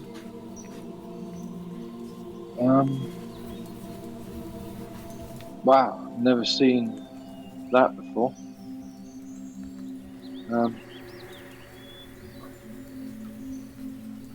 you okay, Kai? You seem a bit quiet and distracted. I know what we just saw with Blue and Saber could make anyone go quiet, but maybe a little too quiet.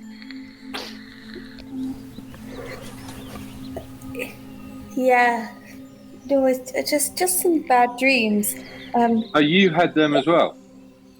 I definitely had some bad dreams, and what I will say as well is that since she's woke up, the sort of slight gold that you normally saw in Kaya's like tattoos is now definitely a silver, and like the edges, like in the sort of streaks in her hair that are sort of, again, sort of usually like golden blonde highlighty type little like strands, they're also now definitely a silver.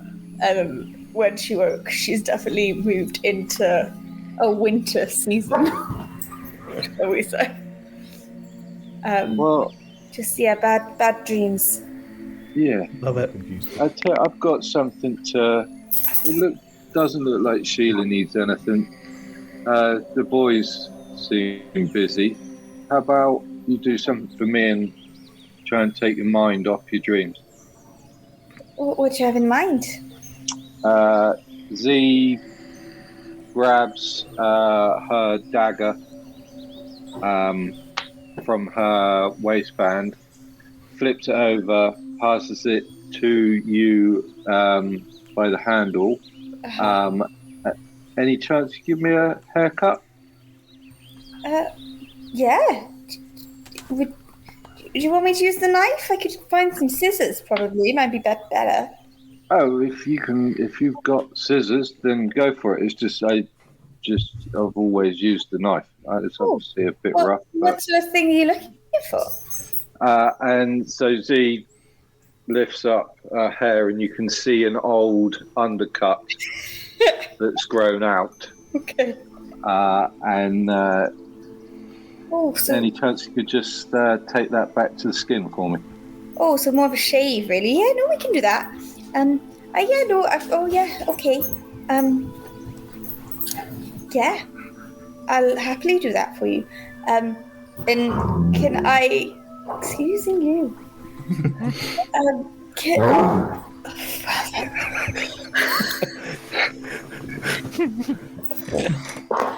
Z's hungry. Yeah. That's what happens when you have berries overnight. Yeah. Well, I was going to say, I was thinking, since I have a herbalism kit, could I pull off some of the, I don't know if daffodils, like pull some of the like petals off some of the daffodils and mix it with some water and other bits that I've got from my herbalism kit to essentially make like a shaving foam. And yeah, it smells nice. You can certainly give it a go. Give me a D20 roll and plus your proficiency twice if you're proficient in your herbalism kit. It's a natural 20. Amazing. You go over. You're like, yeah, go get some shaving equipment. You on a nat 20. I'm not even. There's a wash basin like next to the door, like just tucked into like say here. There's like a wash basin. You go over, take a pair of scissors. There's like a rough razor there that you take. Not a rough razor, but like a razor. It's in like encapsulated in a piece of wood. Lovely piece of like varnished oak. You take that. You go over, take some of the petals from the daffodils, passing the boys, splashing around in the water. And you add some ingredients, basically make a slightly tinted yellow shaving cream. It's almost like, it's not like bubbly like shaving cream is, but it's like enough that it's like almost like a moisturizer that will give like a cleaner shave. And yeah, you can cut Z's hair. Sounds lovely. Give me, this is where it gets a little bit tricky. Give me a sleight of hand check. This note is good. That is DC 12. well, that's nice. That's nice. That'd be a 10. 10. Yeah. Oh, Z, you about to get a full haircut. It's gonna be bad. No, you start cutting. Actually, it's Z's not hair. 10. It's not 10. I lied to you. I looked at stealth. It's lower than that. It's Damn. 8. Okay. You begin to like cut the hair with a pair of like scissors, like fine, tiny, like nail clipper scissors, and you begin to cut the hair, and then you whap on some of this shaving balm and begin to use the razor. Are you planning on having a conversation while you're doing this, Z? Or is this just... No, Z would Wait, go on your holidays. Z would just be thinking about her dream and how close she was to not carrying out her role. Okay. Kaya, you do a pretty good job. But around the ears. You're not a barber. And you shave the whole around the size of the hair. I'm guessing it's just like a hair on top now that goes into a ponytail, sort of like. So I would say it's probably quite similar to what I'm sporting. Yes. Sort of shaved sides, but with a longer ponytail. You do a good job, Kaya. And as you sort of wipe away the shaving balm, you realise that you have unfortunately unevened the sides. Up to you what you want to do now. Just so you're aware, also, once you've removed the hair, you see 5 skull tattoos around the side of her head. Oh, those are some very interesting tattoos. Yeah, I get them. I've had them done as I've been on my travels, and when I've been hired to send evil back to where it came from, I get a tattoo just to remind myself on each one of the jobs I've done. Oh, where are you gonna put the next one? It's very even right now. And with that, Z just pulls down her top slightly, and you see even more there. And Z just says, "This is a fairly big body." Oh, right. No. I mean, they look kind of awesome. It's kind of, yeah. Well, I think I'm done with your hair. I could take a little bit more off if you want me to. Do you have any tattoos? So Z, fortunately for Z has a mirror in her pack. So Z, 2 seconds. Is there any chance you could just even this up a bit? I'll try, but I'm honest. I'm much better with plaiting and cutting the long bits than this. But yeah, I give it a go. Can I give it a go? Yeah, give it a go. Sleight of hand check. Oh, that's better. That's a 19 plus 3. 19. You manage to. It takes you you do it. It takes you a bit longer than it should. I think the other two have managed to get out of the water by this point. As you very delicately even it out to the point where you wouldn't have known there was a difference. Yeah, do a good job. I'm going to take a quick comfort break if anyone else would like to do the same, and we'll meet back here in a couple of minutes, and then we'll proceed. Just a quick question as well. What's everyone's time? Because I know Devon had to get off at 10. Are we good to maybe overrun a little bit tonight? If we're not, it's cool. I'm not talking hours and hours. Maybe I'm guessing probably half hour. 3, 4 a.m. I've got nothing on tomorrow. Yeah. All right, just. But I'm willing to be up till 1 a.m. Yeah. Cool. Right. That's good. Yeah. So I'll probably crash out by midnight, but yeah. It won't be midnight. I promise. Right. So, Blue Saber, you wander over to see Kaya just rubbing the last of this shaving solution that she's made off of Z's head, and Z sporting a very clean haircut. Oh, very nice. Oh. Yeah, no, looks good. Yeah, good job, Kaya. Well, thanks. You seem very out of breath for just doing a haircut. Well, it was quite stressful, I think Z's very particular. She's quite big as well. She is. What are you trying to say? I wouldn't want to mess her hair up. No. Good swim, boys.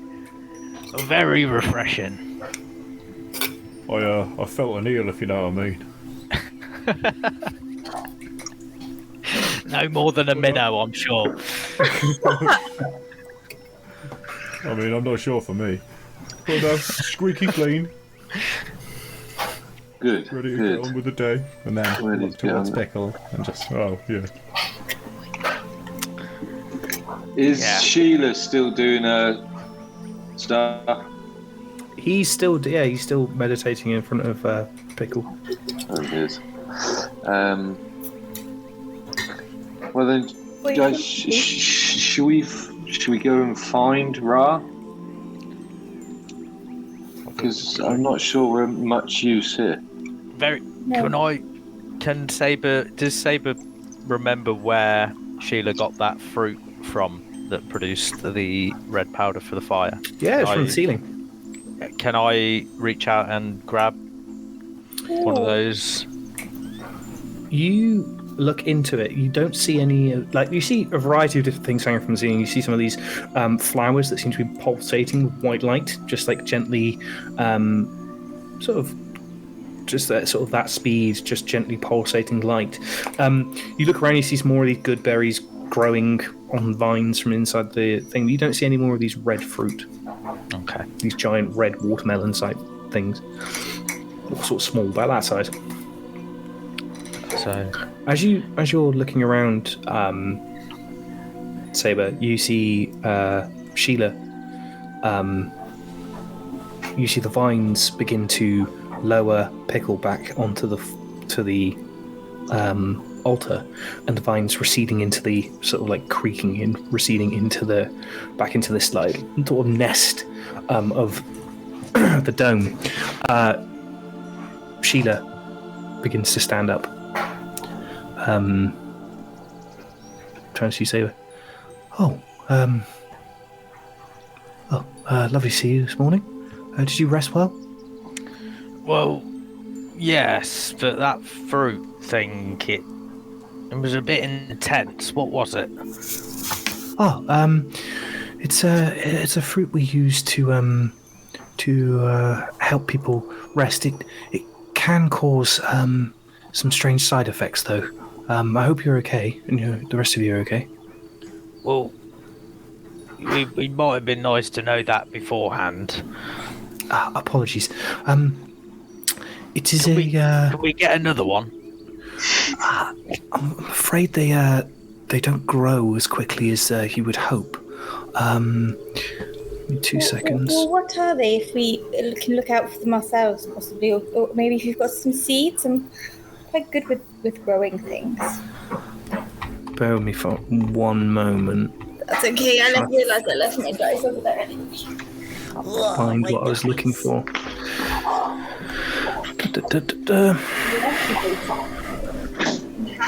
It's a bag of holding. It is. It's a dice bag of holding. Why can't I find the thing I'm looking for? Open your mind, Chris. I'm afraid they don't grow. They take a long time to grow. Maybe 6 months to a year to fully develop. You wasted them all on us. That's very kind. Well, it was the last of my stock, but you guys looked like you needed it. A peaceful night's rest. Yes, there's a bit of a story to it, but the gods, the god Severus, the god of divination and fate, is quite pally with Chantry. Do a lot of good work together, and that was one of their gifts to Chantry, and now we can grow those fruits, the Licada fruits, wherever there is a Chantry temple. They just grow. Did you say Licada fruits? Yeah, Licada.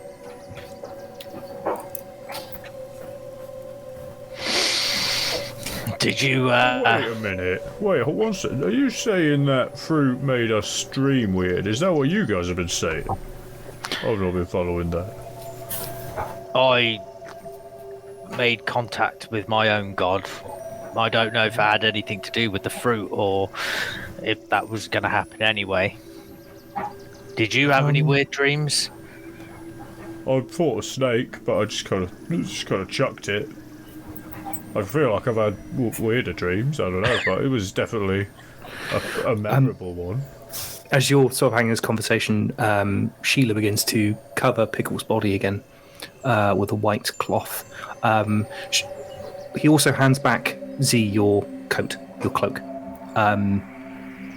fully washed. Nice. Did you find anything out from your god regards to what's happened to Pickle?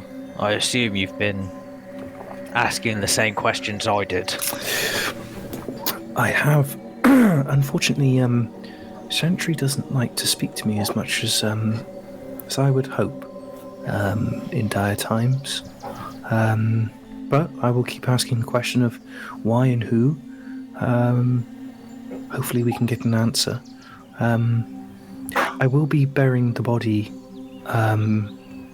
at sundown tonight. I will inform Ra of the burial of Pickle. I will make sure she's dressed and for the service, and yes, I'll make sure she's properly looked after in the meantime. Ra hasn't been here, has he? No, not this morning, not that I'm aware of. No. Alright. Well, we should go find Ra then. See if he's found anything out overnight. Yes. Yeah, possibly he may have done. We can keep a lookout for that man as well. The cloaked one and the cart. So, Sheila, thank you for your hospitality.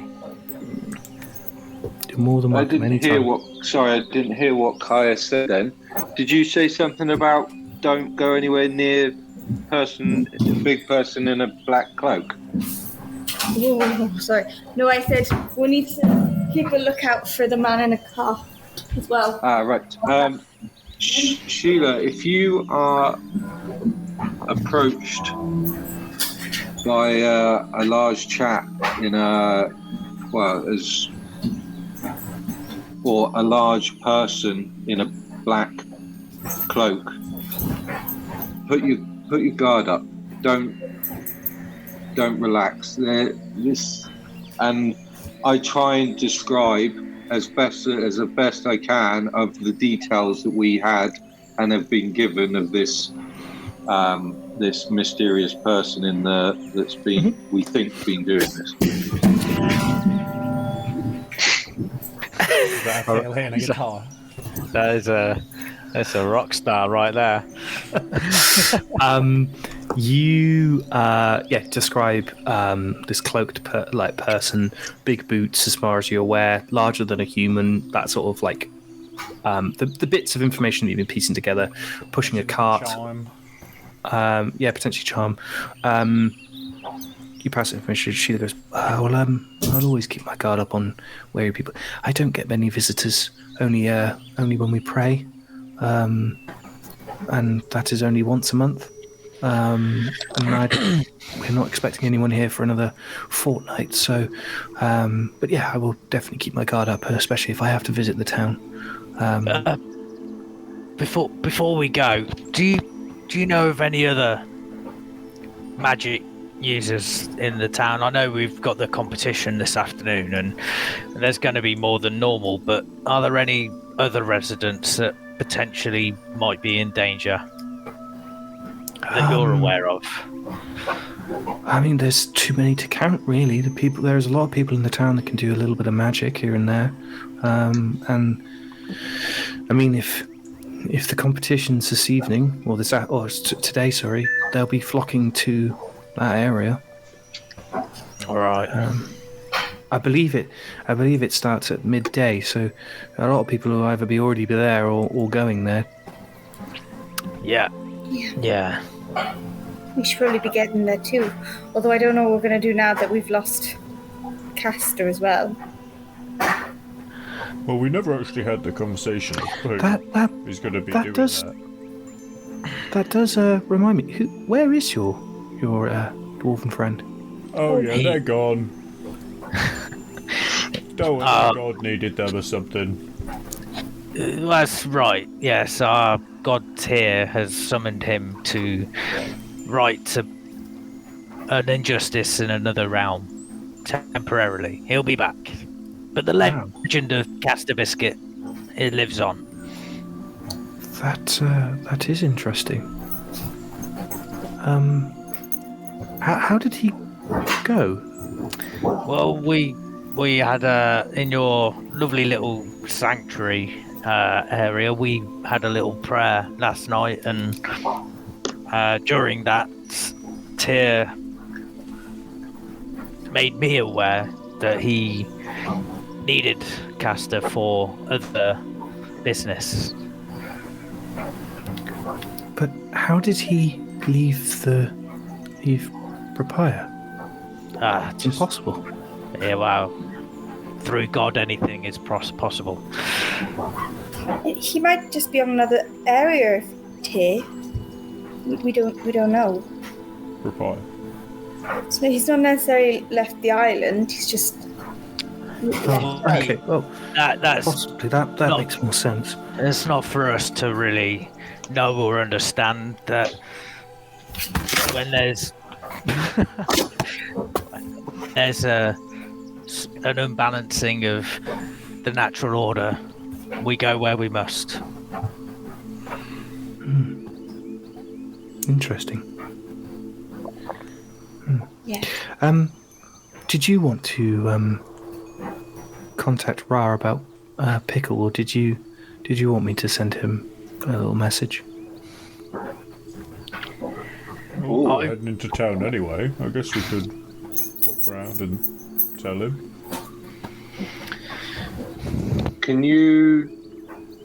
How would you send him a message? It's quite simple. Do you see him making like a wooing noise? Just like a high-pitched whistling noise, but it sort of like bounces frequency. He holds out his arm and continues to chat to you. Yeah, I can send him in a message. It's not a problem. As a crow comes in and lands on his arm. Oh, hey, little guy.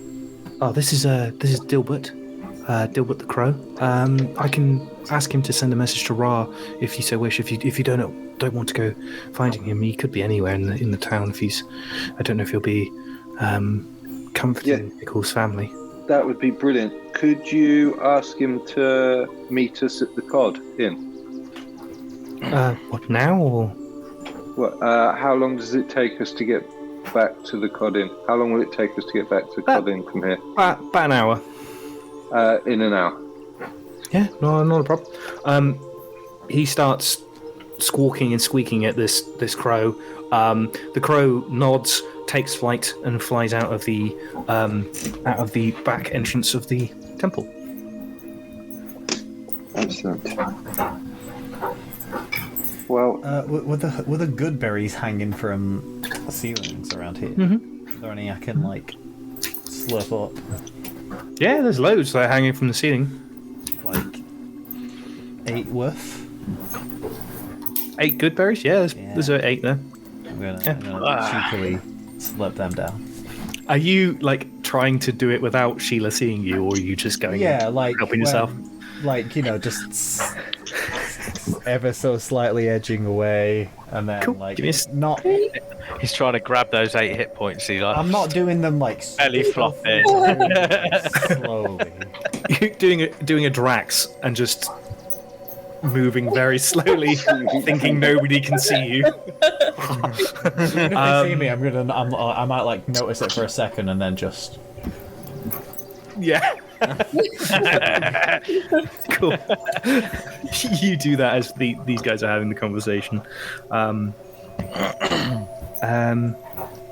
Well, if that's everything, I'll get back to tending to Pickle. Anything else I can do? Just thank you for last night. Not a problem.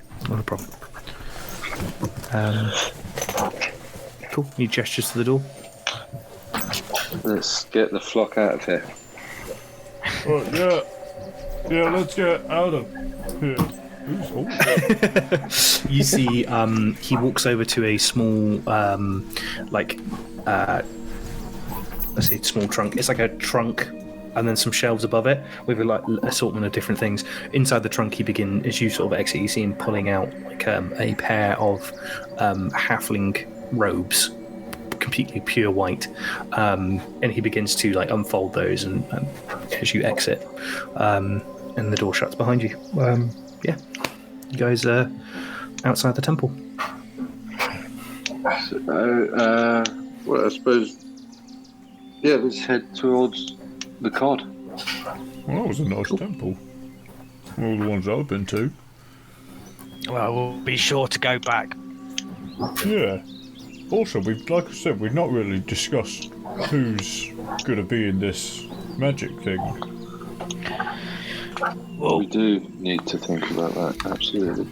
my initial thought is Kaya, because of this amulet that seems to stifle other magic users. Yes, I mean, I would say that I'm not as magically gifted as some of you. Saber and Blue, you've both done things that I couldn't possibly even imagine doing. I'm not the most magical, so I might be okay at maybe stopping others, but I'd probably get into a little bit of trouble myself. Well, I mean, what we need to do is we need to find out what type of magical users enter this competition, because I mean, I can, as you've seen, I can make my sword burst into flames. Some people would class that as magic. Am I then allowed to use my sword Well, yes, that's the to point. defeat the person? So we need to I suppose, find out the rules and regulations of this tournament. Mm-hmm. Well, let's head there then and see who we need to register. Find out the rules and scope out the competition. Aye. Walking and talking to the cod inn, I suppose.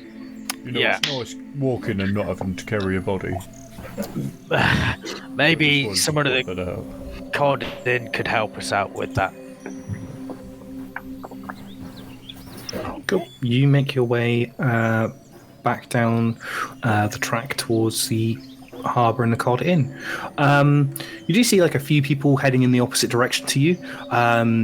Like you see like the odd couple of people. There's traders passing you in the opposite direction. You see a big hay cart that you guys have to step out of the way for as it sort of Punch buggy, punch saber.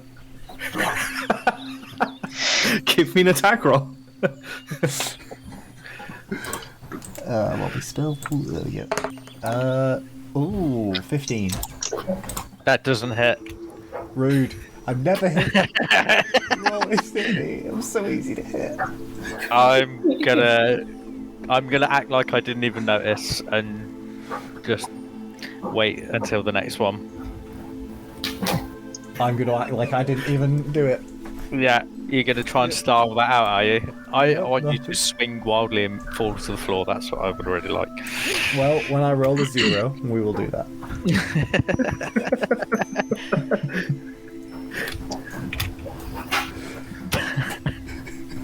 Amazing. You guys pass a few people going in the opposite direction. You hear like chattering about the games that are going on. You especially hear one kid, Mum, is Harvard going to be there? And you see this mum that is clearly not too enthused. I would say easily pass it. Yes, he'll be there, dragging him by the arm. Down the track in the opposite. Did you say Harvard? Harbour. Harbour. Harva. Harbour. Are there any guards around?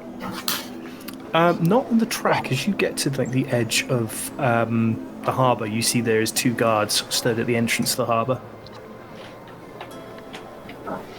As normal, right? Okay.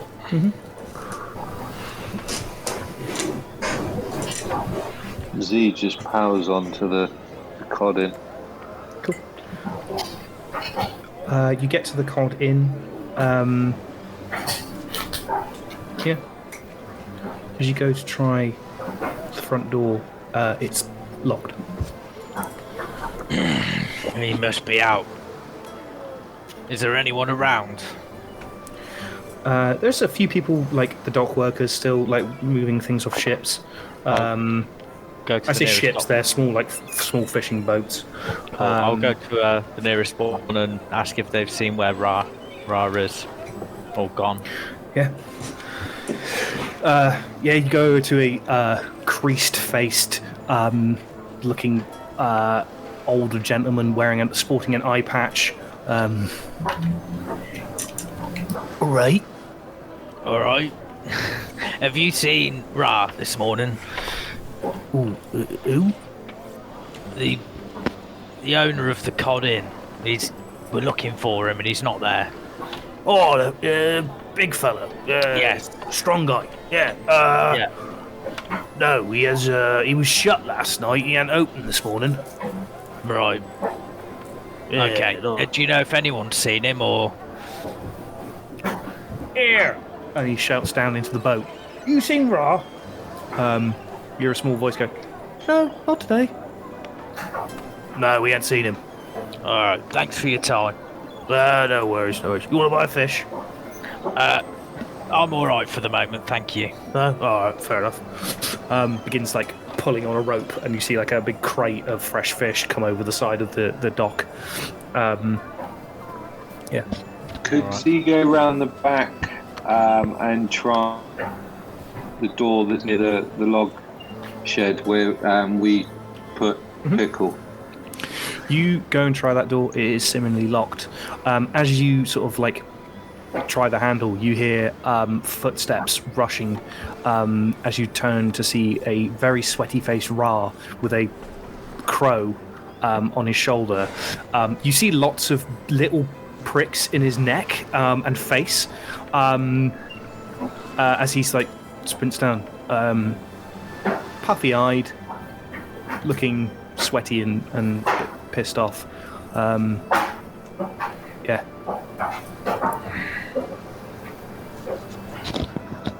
Well, Ra, we did what you asked. Sheila has Pickle, and she will be buried at sundown this evening. Right. Was this your fucking bird? No, that's. Do you know who Sheila is? Yeah, It's he runs the temple, doesn't he? yeah, it's his. It's 'Cause his fucking bird. This fucking bird, right? I'm there, sat with Everard and Poppy, right, having a nice chat. Well, I say nice chat, talking about Pickle and how she died and things. This bird swoops through the fucking window and gives me the message. I'm like, right, cool, you guys are going to be back here in an hour. And then the thing, I didn't get up and stand up and start walking. This thing started pecking me in the fucking neck.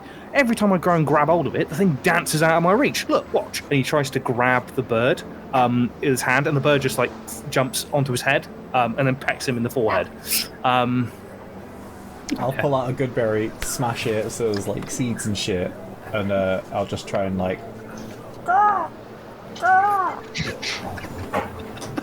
Give me an animal handling check.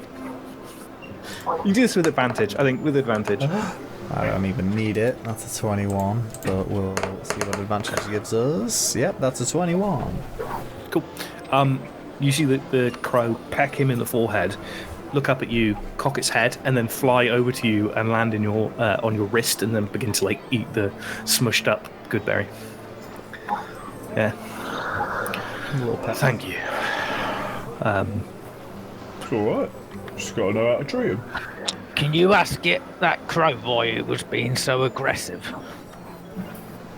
Why is it? I mean, look at it. It's not aggressive now, is it? Well, he's clearly done some Imagine damage it- to Ra. Well, I mean, we woke up. Same as this little crow. And the first thing it's got to do is get on its bike and deliver a message. Without food payment. Well, if you had a morsel of food, it's not really ours, it's just a bit of crumb. There you go, see? Right, it's all your own fault, mate.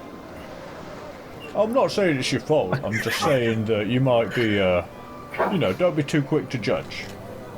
It's just a bird, mate. You see him wipe blood off his forehead. Yeah, I'll bear that in mind if I ever meet a crow again that talks. Oh, we've got one of them, but he doesn't like being called a crow. If you see him, he likes dead things. Right. Okay, so burials at sundown. Right, I best go and let the family know. Looks easy. No. Thanks. Thanks for that. No worries. I'll step Who did you inform about Pickle? Well, I've spoken to the guards. Sounds like they're gonna increase the watches, especially over by the battle forge today. But they're also gonna up the guard. It'll take some time, but fingers crossed. And if this chap gets caught near the harbour again, they've agreed to, how should we say, let me hand him in. Okay. So fingers crossed. Okay. Is there anything more we can do for you? I don't think so. I'm not going to open today.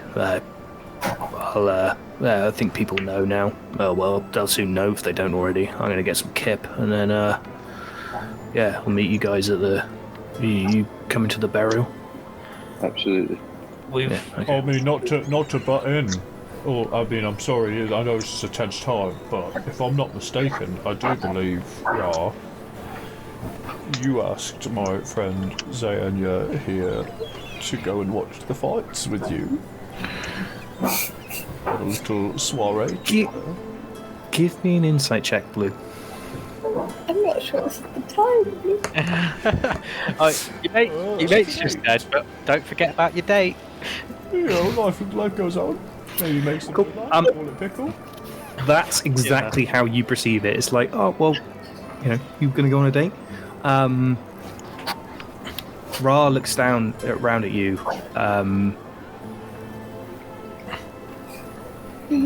Blue, isn't it? Yeah. Can we have a chat? Okay. How many good berries did you get?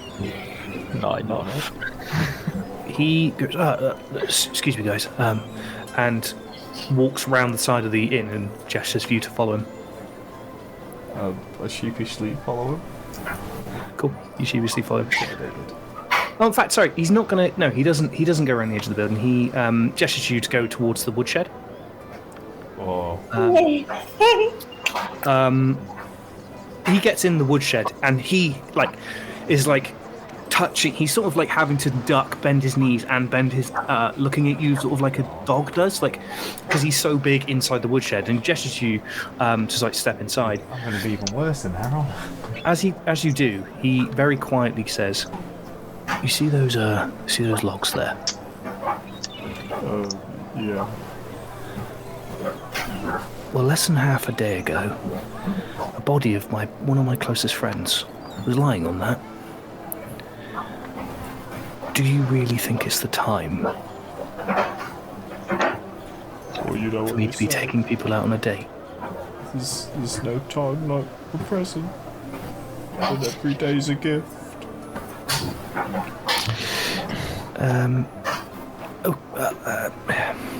You're right. Every day is a gift. this is my gift to you. I'm guessing a 19 hits you. Yeah, I'm very hittable, especially in this closet. You take 8 points of bludgeoning damage as he punches you in the square in the face, just Still. out of nowhere. Just punches you. Yeah. Point taken. Enjoy that. Oh, sorry, do you want me to get out so you can get up? Yeah, sorry.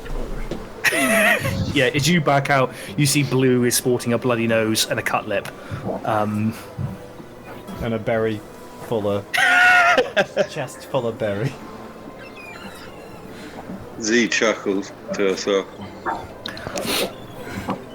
Right, well, as he sort of wipes his knuckles on his other hand, I'm gonna get some sleep. Try to get See some you guys rest. later. See you this evening. As he begins to unlock the door at the back, he goes, you guys know the dress code for tonight? There's a dress code. All white. Oh, for the funeral, yes. Very. Yeah, should be really easy to do. No problem. If you can, it's not a problem. Obviously, I know you guys are travelling, right? But it'd mean a lot. And he steps inside. Right. Well, I guess we've got another job to do today then. Yeah.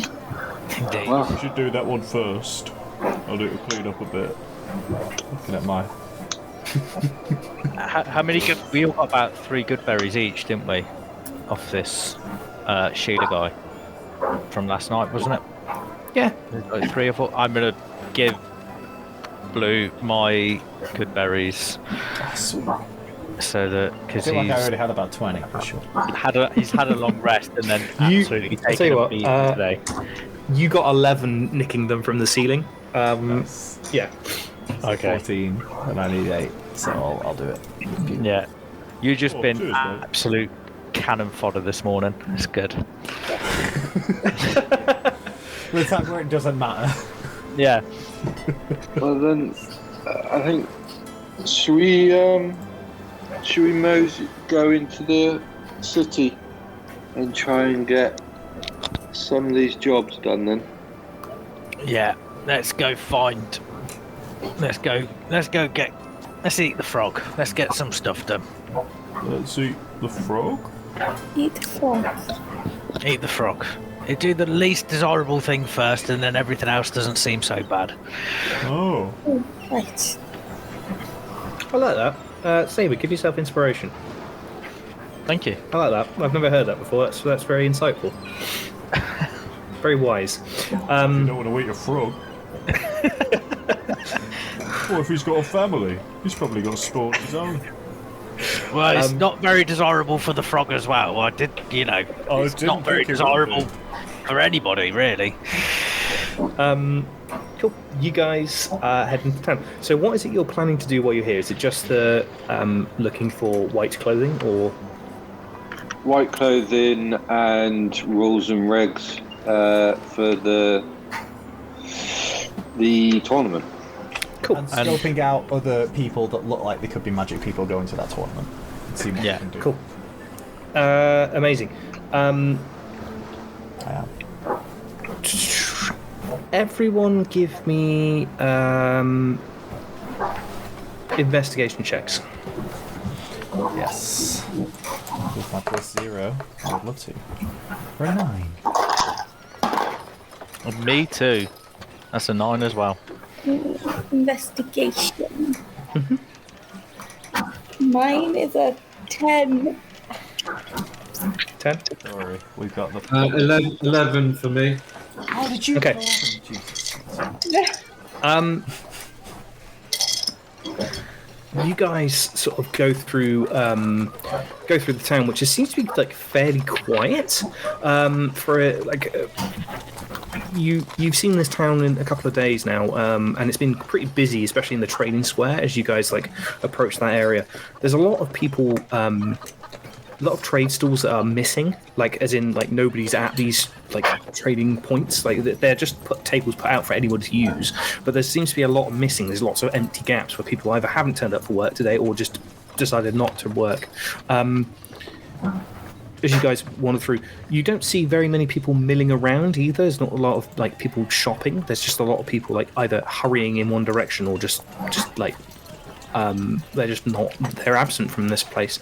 As you walk through, there are guards, and there is but they don't seem to be any more than usual inside this sort of. You're looking at like this area of the town, as you get to like the main trading row, as it's like, and you don't see anybody extra, any guard presence here.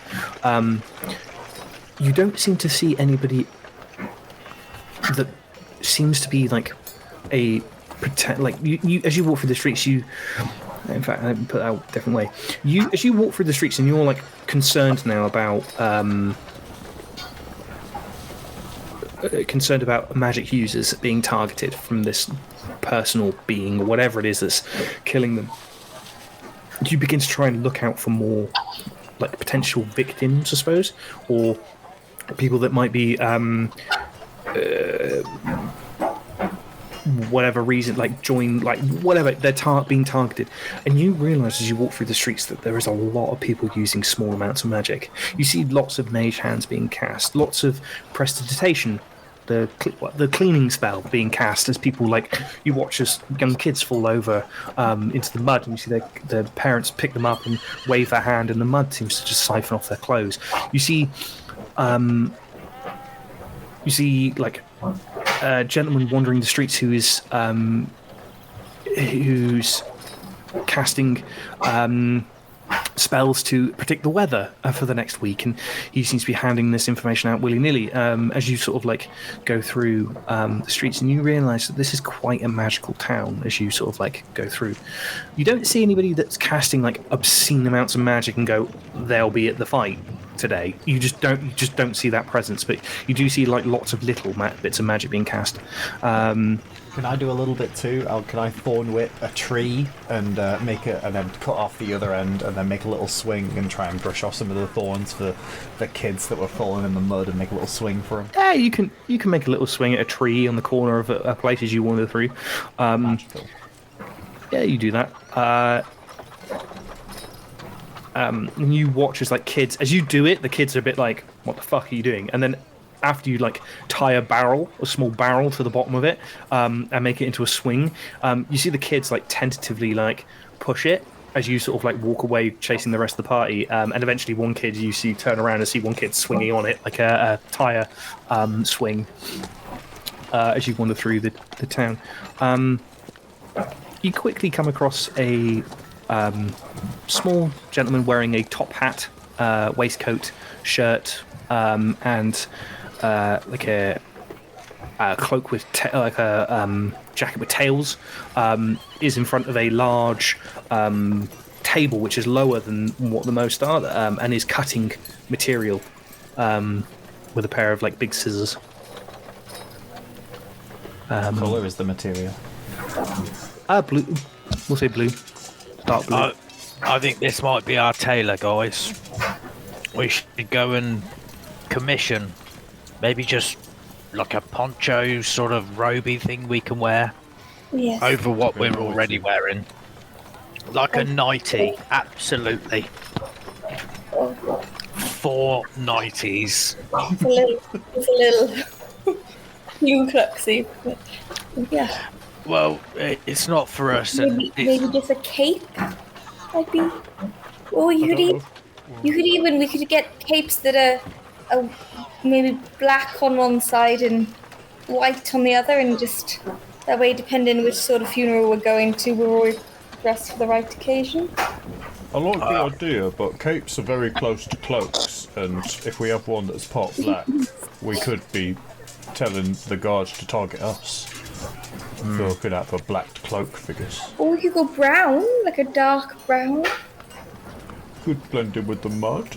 We could sleep outside and And then we know, keep yeah. the white clean on the inside. Or just a thought. Why don't we see what he can do first? Yeah, let's see. Hello, excuse me. Yes? We're looking for four white garments for a religious funeral. Oh, is this for Chantry? Yeah. Ah, no problem. Is it for the four of you here? Yes, please. Ah, no. Let me find my tape measure. Bear with me. And he goes into the pocket. He's rummaging around in pockets. You hear as he? Well, give me a perception check, all of you. As you. Okay. I don't get you to do this enough, really. I like perception checks. 13. 13. 23. 7. Kaya, as he reaches into his shirt, you can hear jangling of chains and metal scraping. And you think you hear something falling over, like a stack of books or something. As he reaches into a pocket, aha! And starts taking out a tape measure that seems to go on for endlessly. You then, so we'll start with. Oh, you seem to be the biggest. And he throws the tape measure at you, which seems to just snap into a perfect line. You see a pencil and a piece of parchment just spring to life next to him and begin to write down your measurements. Just let this, and it begins to measure your height, your chest size, your the measurement around the top of your head, the length of your nostrils, the width of your lips, the inside leg measurements, your thigh width. It also checks your toe size and things like that. It just does every sort of measurement you can think of, like how far are your ears away from your eyes. Goes on forever and begins to write down, and then it begins to proceed to go to each one of you. This guy seemingly lets go of the scissors as he's doing this, and the scissors begin to still cut out the template on the table by itself. Yes, so it's, what are we looking at? Are we going for cloaks, or are we going for, what are we doing, headdresses? What are we doing? I think I would possibly just like a cloak. One cloak? Yeah. Wait, can we get prices? Yeah. Prices? Well, I need the measurements first. I do it by material and time. Well, you have the measurements now. As it's measuring Z's eye shape or eye size. Yes. Okay. Well, one traveling cloak in all white. In wool white, was that, sorry? In all white. Well, I was just thinking. Would it be possible to get a white on one side and either like a dark green or something or brown on the inside, and then washable? Yeah, certainly. Twist. Will cost you a little bit extra, but certainly I can do that. Lovely, thank you. Okay, well, Can we make the darker material a bit more of a heftier material that sort of will a bit more? Yes, I'll make one side linen, and then I shall do the other side. Maybe I can do like a wool and maybe some sort of leather. I can certainly try. Would that feel nice when we're wearing the white sword? I'm thinking maybe just a wool, just like a proper wool, traveling wool. I think. Yeah, no problem. Wait, we probably need to find out how long this is going to take. We need them tonight. No problem. Okay. Could I just take a simple cloak, please, sir? Simple white cloak, not a problem. And for you, and points at you, Saber. Yes, a simple white cloak. Simple white cloak. And for you, maybe robes, cloak, jacket. Points at you, Blue. I'm a little on the lighter side of the cash, so just whatever the basic is. Look, I tell you what I can do. I can make you a sash. What about a white sash that you could wear? Just because it's a funeral and I was asked to be full, I don't know. I wouldn't want to offend anyone and only have a bit of white. Well, It's just a bed sheet. Well, I mean, I could do the white if I cut it correctly. I could probably do the sash off the offcuts of the rest of them. Yeah. I could chuck that in. Chuck that in for free. Well, why don't you see how much you think that maybe just another simple white cloak for my friend here would cost, and then we can decide on if it. I'm sure for a bulk order you're going to give us a discount. Anyway, yes. Give me a persuasion check, Saber. Guidance, maybe. I'll let you cast guidance. Yes. Is that persuasion with advantage then, or is it? No, Just plus, it's a D4. Yeah. Cool. Okay. So. Whee! Oh well, that's 24 with the guidance. 23, sorry. 23. Yes, I can. Wow, I would do some discount. Obviously, it's a little tricky at the moment. I can do anything but cotton. That's the only thing I can't do. We've having some troubles with shipments from Kilk, so yeah, I can do linen. How's linen sound? I've got plenty of linen. It will do at a pinch. I'm sure we can, with additional discount for that inconvenience to us, we can make do. I can do cotton, but it's going to cost you a little bit more. That's all, because I'm running out. You see. No, I'm the very linen posh should- in my first squeaky voice, but Yeah. the linen will do fine. okay. Well, 30 gold pieces. All right. Okay. Oh yeah, that's not too It bad. would be 40, but I've knocked off yours. Any points at you, Okay, and that's quite a discount. Because have you seen the size of him? Stop. Thank you. I hand over 30 gold. I then See, no. hand Z 10. Cool. Let me fiddle around. Hold on. Now, You 7. No, Very- it's fine. It's Oh, absolutely please, fine. it's absolutely fair. We are a team here. now, Show the load.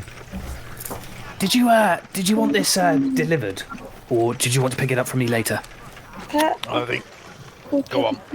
I was going to suggest we pick it up. Just what time do we need to pick it up? What time do you? Full sundown. When will they be ready? I guess. Oh,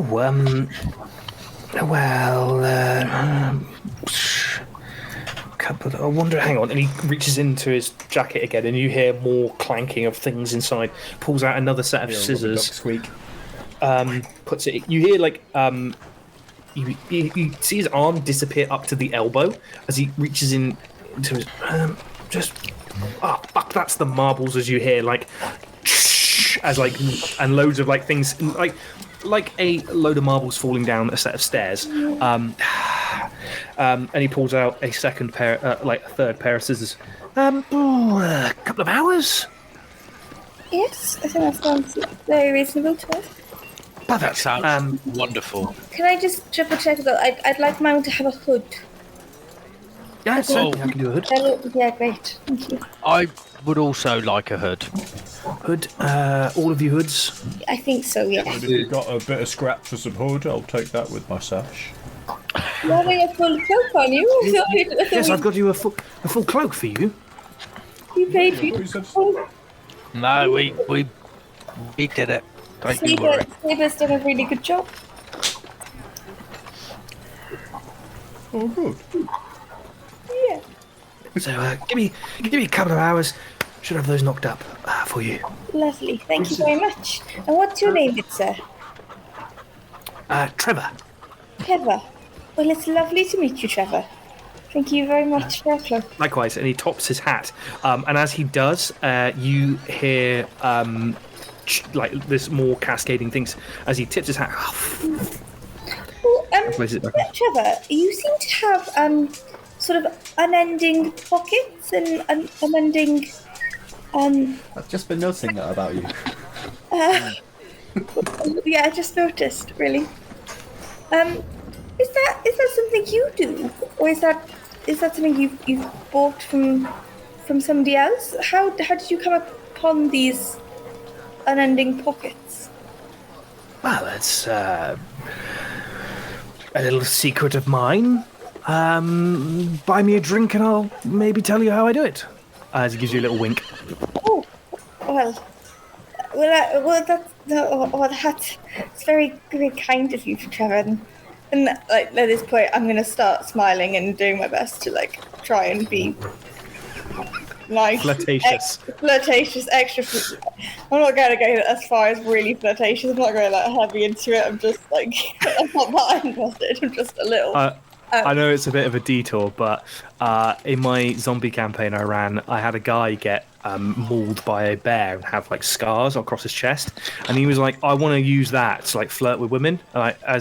So we had to make up a separate skill for him, which was his sexterity, which he then used to roll against to see if he could flirt with women to get his own way.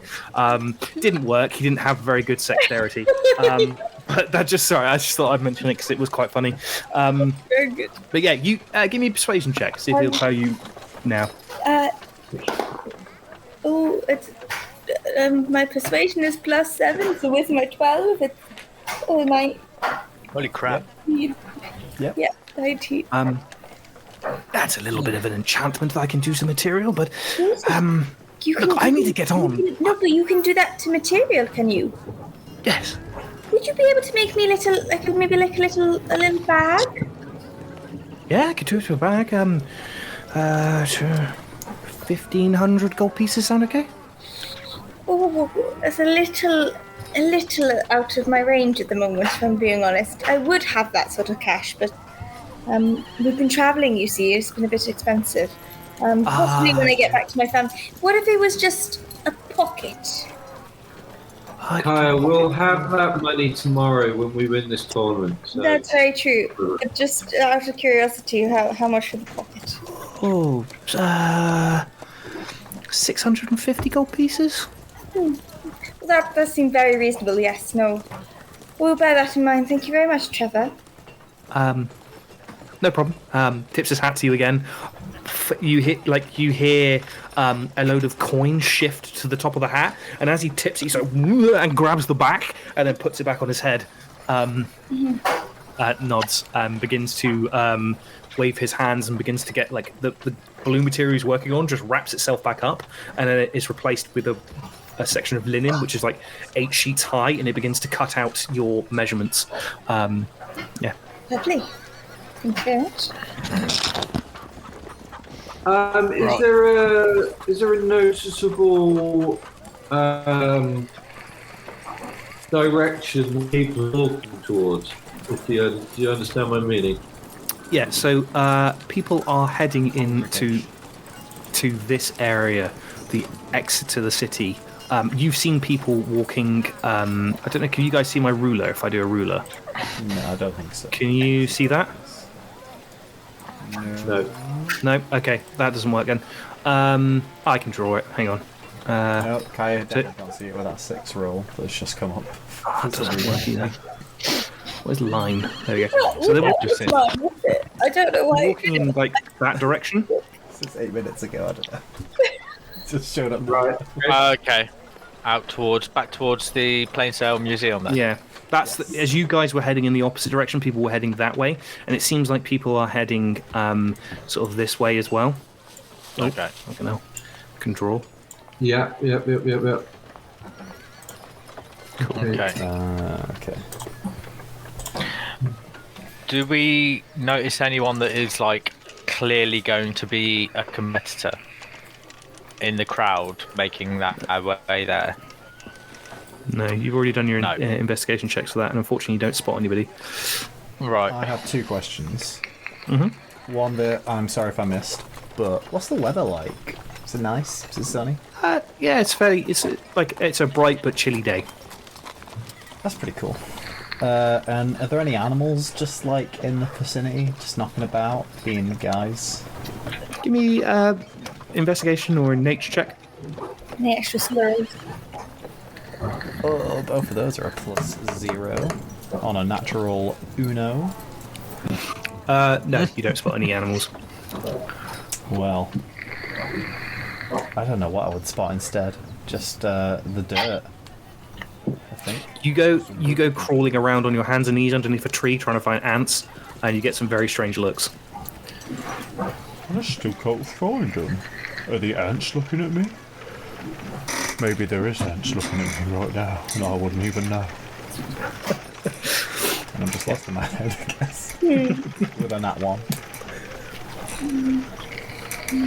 Can we see whether are there like crowds that seem to be sort of congregating towards Yeah, like I said, the people seem to be moving in these directions, towards the outskirts of the city. So, like this is like the main entrance to the city. Do we see anyone we recognise? That's a good question. Give me a perception check. Oh, sorry. Are you not on the map? I was not on the map. I was not doing anything. So here, this is the main entrance to the city, and then there's a separate entrance here where the harbour is. People are heading out of those towards the countryside. 22. 22. You spot somebody you recognise. He is eating out of a bowl by a street trader. Beak inside the bowl, red hat, red waistcoat on, red leather satchel. Oh, it's the mailman. Robbie. That's right. Kaya, I don't think you met Robbie. Robbie is a slightly short, slightly well-rounded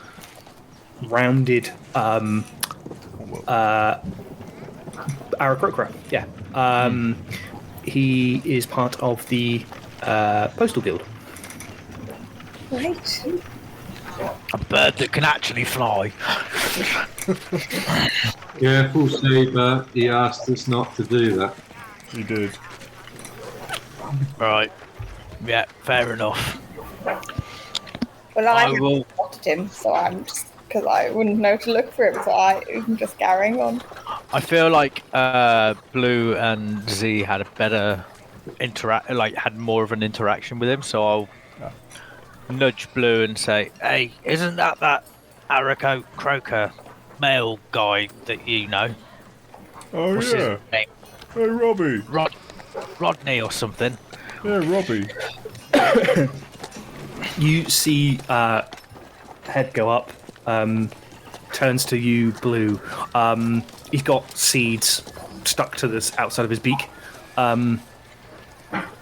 Raises a wing, gives you like a little wave. Morning. How's it going? He gives like a thumbs up to the or like a wing with like a bit of his wing sticking up to the trader that he's dealing with. Takes his bowl, like brushes through a couple of people. All right.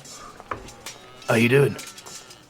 Yeah, not too bad. I just remember. I think you're the guy that gave us the flyer for this event that's going on today. Is that Oh yeah, the Battleforge, yeah.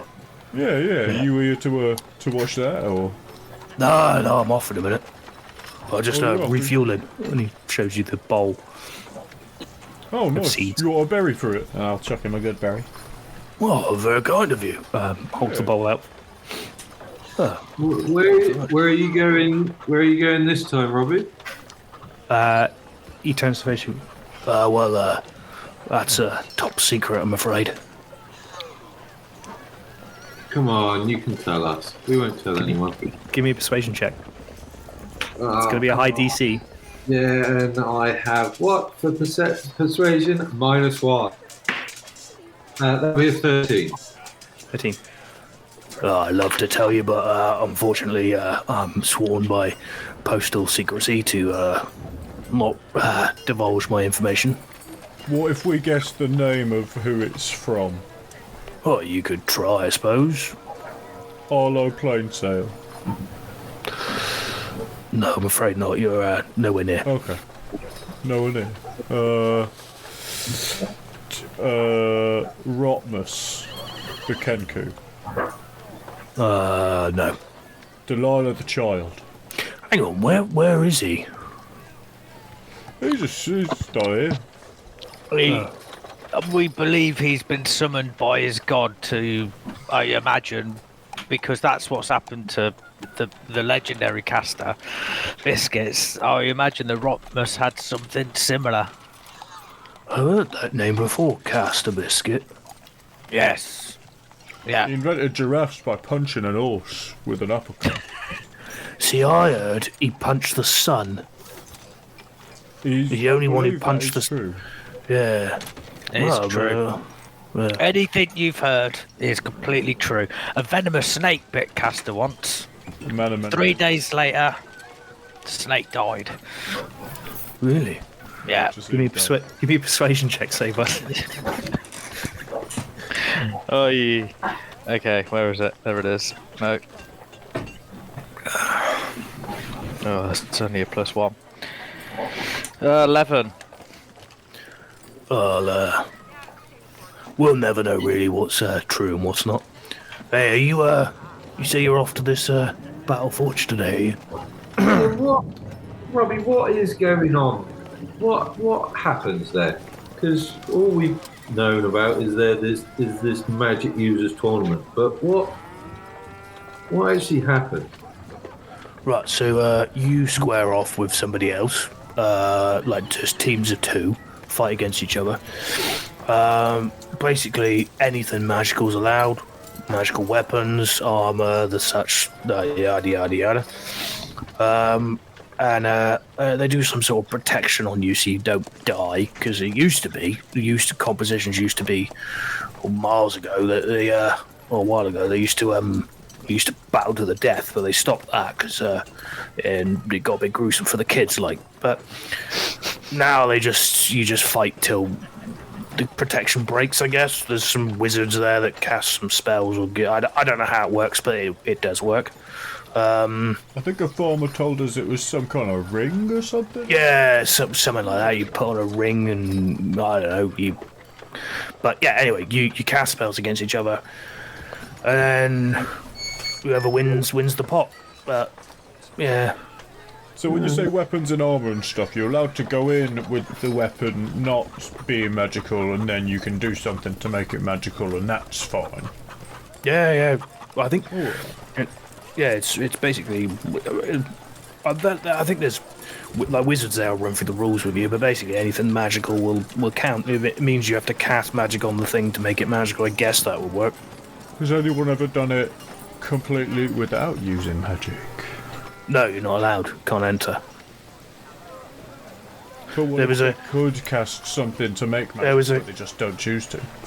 Well, there was a couple of big guys that wanted to do, like, basically thought it was a boxing match. They entered, paid the entry fee, and they went in trying to punch the wizards and were disqualified. Didn't get their entry fee back or anything. It was a big scandal, really. It was in the town crier was shouting about it for weeks.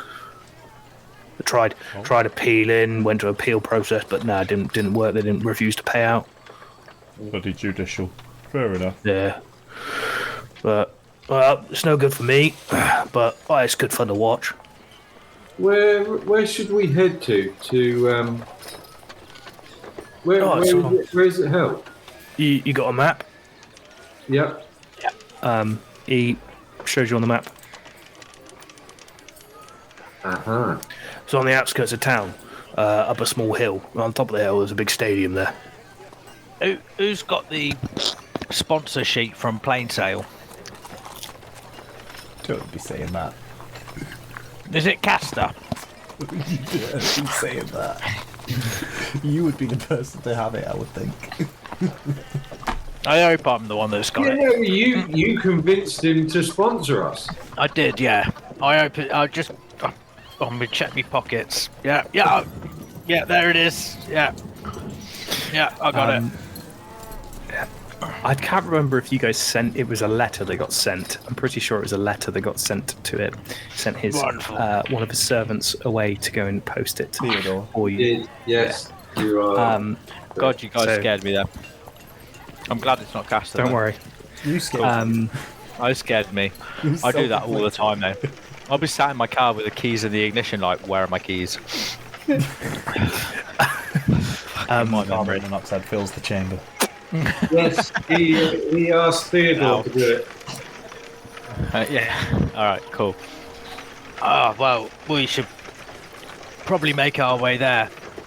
Thank you for the information, Robbie. I think that's helped us out quite a lot. Yeah, Well, good luck flying today. I mean, I can give you a bit of advice if you catch my drift. And he holds out his wing and gives you a wink, Saber. I will take him by his wing and stare lovingly into his eyes. And what advice would that be?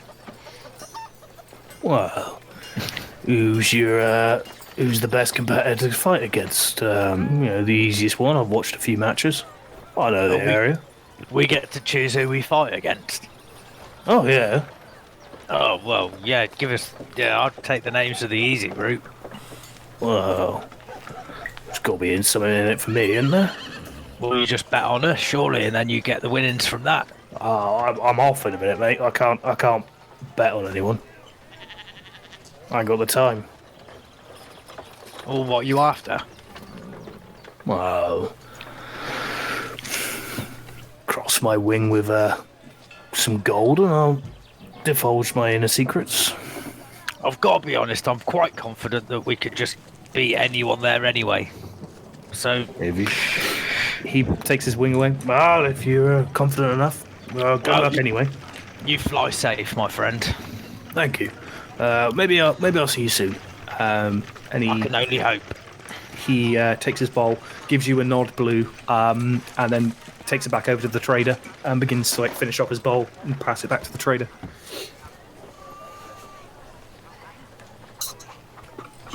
Right then, Okay. guys. I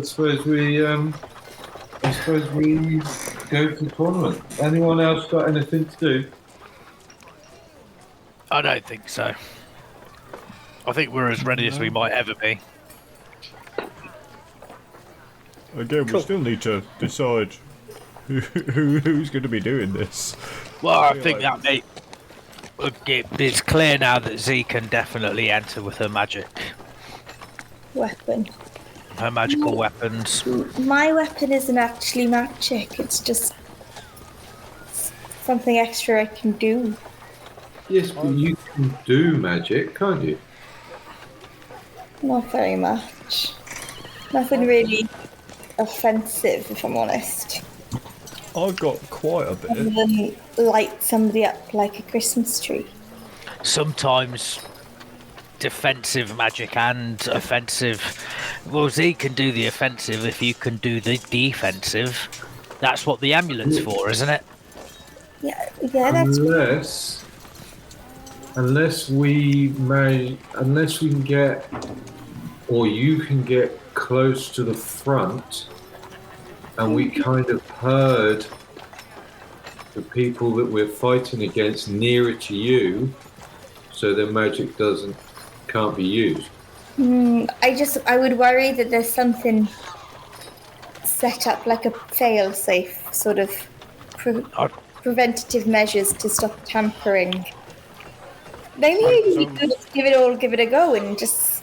I feel like worst thing that can happen is I get knocked out. Right? They're not going to let me die. I will say this: it was Arlo only promised you a sponsorship for one team. Yeah. Yeah. So two of you can enter, but not two teams. I feel like the ring will be too far away from the crowd. It wouldn't be safe for the crowd to be close to magic users battling. I don't know that you'll have much area of effect if you're out in the crowd. We wouldn't be able to herd. That's true, but I feel like if it's a case of only two of us doing it, I think we'd be better with you guys going. All of my magic, so-called magic ability is up close and personal. If we are relying on Kaya to keep someone else's magic suppressed, it will suppress mine as well. And also, I don't really know how it works, if I'm honest. So I don't know if I can even make it do it again. Like we're sort of more friends now than we were the other day. And then surely Saber and yourself and Blue. I think so. clearly you are the biggest magic users between us. So I think Well, if you quite a bit, but I was also thinking is maybe there's a way for like if anyone's got a good amount of like buffs or something, could you maybe like buff? Like I've got one thing to make people a bit faster. I mean, I can got, give you, like, I can give you lots of good berries to make sure you don't go down. Well, I've got quite a few that I nicked from the place as well. I've got about like 7 or 8 left. But yeah, more that we can. I could do more healing than buffs. We're walking and talking, by the way, Chris. You guys walk. You soon get into like a crowd of people walking towards the out of the town along a path that sort of leads round Breeze as it comes to sort of like crossroads. There seems to be, as you get closer and closer, you see more and more people gathering together as people from all over seem to be just flooding out of the town. Down this road, you see sets of guards. Probably, I don't know, sort of 500 meters. Every 500 meters, there's two guards on patrol, walking up and down. They seem to walk at each other and then walk down, so like either side of the road. You see people chatting to them every now and again, but there are essentially more guards present here than there are. Do they seem on edge? Are they walking with their hands on their swords? You don't see them on edge as in like ready, straight like drawn swords, weapons or anything. However, as you get closer to the arena, you see a cart being searched by two guards. As you come round a corner, you see a cart is pulled off the road, and they are like the guards are going through the cart. Yeah, Blue punches Saber. 3 damage. 3 damage. Right. Yeah. So yeah, you do see a cart being searched. As you round the corner, still having this conversation, you see in front of you, up on a hill, is the tips of. You can just see the top of a bleacher, like wooden.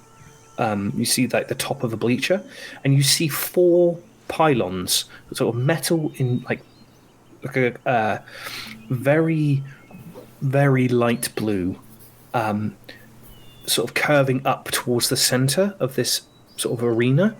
Each one is at the end of each one is a large ball of metal, and it seems to be pulsing magic, like a pulsing energy up towards the center of these pylons.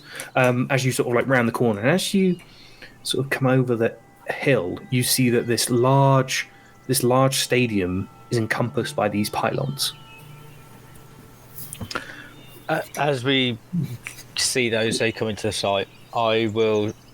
Well, all right. I think I will accept the responsibility of being in this tournament, but you need to decide, guys, who will be coming with me. I think it should be Blue. I did prep a bit today for it. I've got a bit of offensive and defensive and buffs and stuff. But I could make everyone a bit faster. But that's about it. If I was to help out, other than that, I agree. I believe you two are our best magic users, so therefore you should be in this tournament. As you sort of have that realization that Saber and Blue are going to be doing the tournament, give me perception checks as you sort of arrive at the top of this hill, and I'll tell you what you guys see. 26. 26 from Kaya, 19 from Blue, 17 from Saber, 14 from Z. Okay, you all see this. You all see this large stadium. The bleachers are like a faded red colour where they've been painted and the paint's just peeled off over time. The wooden structure. In front of the wooden structure are 2 kiosks, wooden kiosks, again painted similarly, this red colour that's sort of faded, and people are queuing up to the kiosks, and then a little bit further on is the entrance, this archway to the bleachers and inside the stadium. That's in front of you. To the left of you, there is a number of colourful tents, a variety of colours and sizes, and around you is a mixture of people. There are street performers, there are lots of food traders, so they're selling a variety of meats, like cheeses. Somebody's selling popcorn, just like magically heating corn, and it's popping, and then they're adding loads of different ingredients to it. And that's going on. There's a juggler that's going through the crowd, like juggling around people, and like doing cool like little tricks like that. Throwing an apple. We'll come back to that. That's what Z. Everyone sees that. Saber, you also see that. Blue, you see a goblin. Running through the crowd at like knee height, holding a similarly looking to Ra's, a betting box of some sort of like, and he's handing out tickets to people. People are bending down and sort of talking to him, and he's giving them slips of paper as he runs like away from you in the crowd. Kaya, you also saw the goblin, but your attention's drawn to two people slipping into a tent on the left-hand side. Especially one person in particular. They're a little bit different to the last time you've seen them, but a tiefling woman. Tiefling woman is now wearing a black and red dress. But you would spot those horns from a mile away. That's the tiefling who was distracting the guards inside the town. Remember you caught those traders, or helped those traders? That's that tiefling woman. Next to her is a smaller, slightly shorter tiefling, similar kind of looking horns, which like go up and around to the back. Also wearing a identical dress, but she's wearing sort of like a weird like red headband, which has got like black like spikes in it, like woven around, and she's wearing that. Give me an insight check. I just need to quickly slip in. Everyone or just Kaya?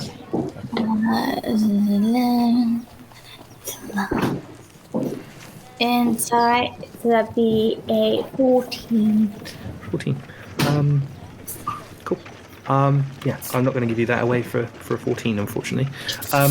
But you do spot these two entering a large white tent. Would you say that the dresses they're wearing are quite smart, well-to-do dresses? Yes, they are like, I wouldn't say like event-worthy, but they look smart. Like, they look, not like what I'm trying to say is not you wouldn't wear this to a wedding, but this is the last time you've seen this tiefling woman. She was wearing rags. Yeah. So it's a smart casual. Yeah. Ooh.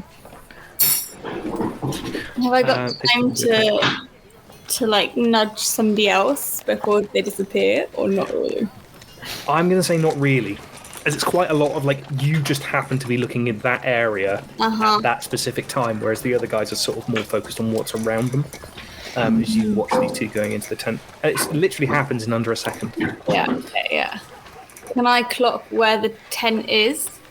Yeah, it's like there's a lot. There's like a few smaller, rounder tents, a large white tent, and then a small other different coloured tents after that. They're in a row. Cool. I would like to lean over to Z, because Z is also not going to be fighting, and I want to make sure the boys are sort of preparing and not getting distracted by other things. And do I see any carts? Because I want to punch Blue. Sorry, we'll come back to that. Kaya, yeah, Kaya, go on. And just sort of go to Z and say, that tiefling from the other day has just gone into that big tent. I might go and have a look around, and I'll see you in a bit. I'll find you. Do you want? I'll come with you. Okay, if you think that's a good idea. Blue, Saber, go and register yourself for this tournament. We'll come and find you. Oh, just so you know, I saw like a little goblin as well running around with like a little betting box, like at Ra's place. Might be good to. I don't know if you see. I'll pass my last 10 gold pieces to Kaya and say, put those on us. Oh yeah, I'll give you my last 8 as well. Okay. We'll do. Good luck, boys. We'll see you in there. So is there like a tent or something? I don't know. No, we just Oh, I don't know. Like, There'll we'll be in somewhere. There'll be a queue or something with the stronger looking magic users. We'll push our way to the front of that. We'll find it. We need to get some like corn dogs or something on the way as well, because I'm I think that's definitely a good idea. How are you going to buy that? I have silver. Oh, do you? Well, I'll have one on you then. I have 1 silver and 5 rods, so I'll see what we get with that. We might have to share it then. Cool. We'll start with you two then, seeing as you guys. So you're looking for a street vendor selling food, and then you're going to try and find somewhere to register. Yeah, I would also like to see if was there a cart. Did you roll for a cart? And also my apple thrown into my juggler. Oh yes. Oh yeah. Yes, Saber. There are 3 carts. Cool. I would like to hit I see Blue anything? 3 times. Can we roll off to see who sees? I love how you're hurting yourselves before you're about to dig out fight. Let's do initiative. Roll initiative. Boys. 23. Saber spots all 3 of them. Saber, you spot all 3 of them before Blue does. You can give me 3 attacks. Oh, that's not fair. Plus 5 10. perception. Misses. 19. That hits. Oh yeah. And 11. So 2 points of damage. Cool. You try and throw 3 punches at Blue. The first 2 he just naturally avoids without even knowing that you're trying to hit him. The last one actually clocks and hits him. And you go punch buggy. Cool. Blue, you throw an apple at this juggler as he's entertaining a family. How do you throw it? Just like underarm, full on? No. I give him like a nod, like I'm aiding him in making him giving in an attempt to look cool. Cool. You he's there juggling 3 balls. You throw the apple, he ducks, and at the last minute hits his head up, knocks the apple into the air, and then carries on juggling the 3 balls and the apple. Everyone around him claps. He then stops the juggling and catches the apple in his mouth, and then bows and takes a massive bite out of the apple and nods his head at you. I throw in my silver and 5 bronze. Amazing. There's a small hat on the floor that there's a small hat attached to his waist, and he walks around, takes it off his belt, and begins handing it out for people to put money in. Amazing. You walk over. There is a shirtless guy wearing a white apron, slick hair with just grease. There is a whole hog behind him on a spit rail, and he's carving pieces off and putting it into baps, giving people bread rolls full of pork and apple sauce.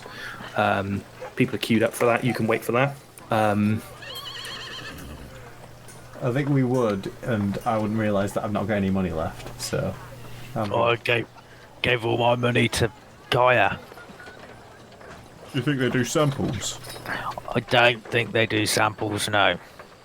Well, if we don't ask, we'll never know. I will wait over here while you ask. You wait a good 10 minutes in the queue, Blue, and then eventually get to the guy who's rushed off his feet. He's been he's doing this all day. It's all he does. Toasty, can I get you BAP? Is it? Oh yeah, I don't have any money. Do you do samples? Oh yeah, the samples are in the tent over there. If you go that way, point. It's this one, and it's over there. And then proceeds to just walk to the side of the table and serve the next person. Okay, thank you. I got to say, but you said that there was samples in this tent over here. All right, you go check out in there. I'll wait here. I'll let you know. Please let it be the toilet. You approach a set of 3 tents.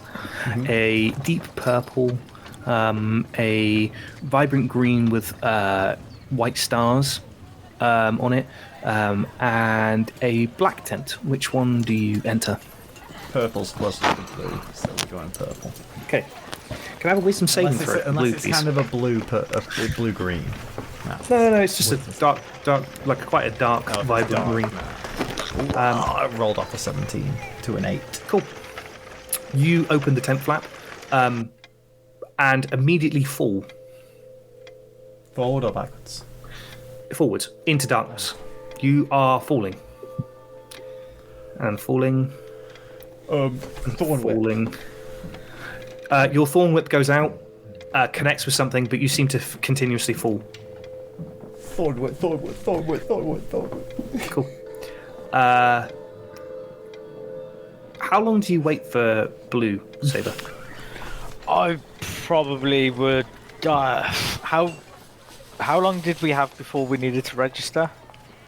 I mean, it's midday. The lights start. Right. Okay. So, and what's the time now?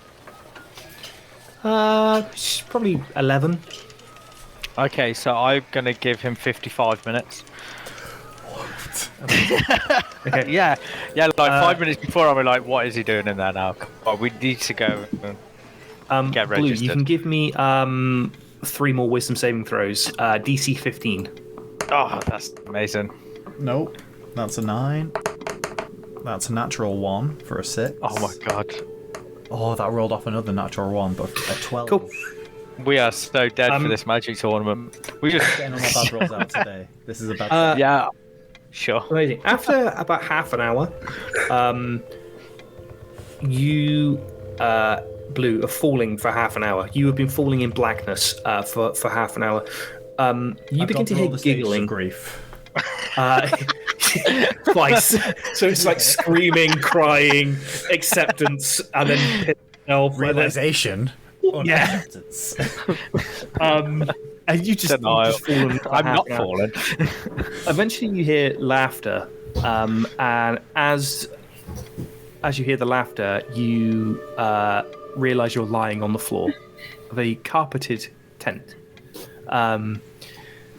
3 people are sat around you. 1 person on a puff, like one of those like big things, like the big. Gaze? Well, yeah, they are. Yeah, circle like things you put your feet up on. They're called puffs, aren't they? Am I right? I know what you mean. Yes, you're right. He's sat on one of those. Luke's just being There's a guy lying on a bed eating grapes. Off a just he's got a thing of grapes dangling above him, and he's just like picking them off and eating them. Another guy is sat at a desk, just sipping, like turned away from a desk, just sipping on a beer. Or an ale, sorry, out of a tankard, as you realise you are lying on the floor of a tent. Oh, this is a weird tent.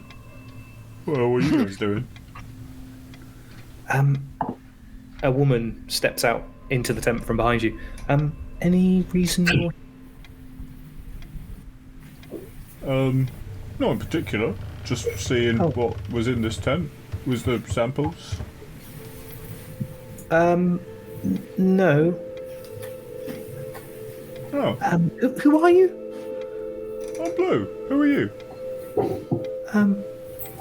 It's nice to meet you, Blue. I'm Wrath. I'm just a bit concerned what you're doing on my floor. And you see chap go, he tripped the illusion magic, didn't he? I was falling a while. Yeah, so, why were you trying to break into my tent? I mean, it was a tent. You don't really break into a tent. I just kind of opened it up and just walked in.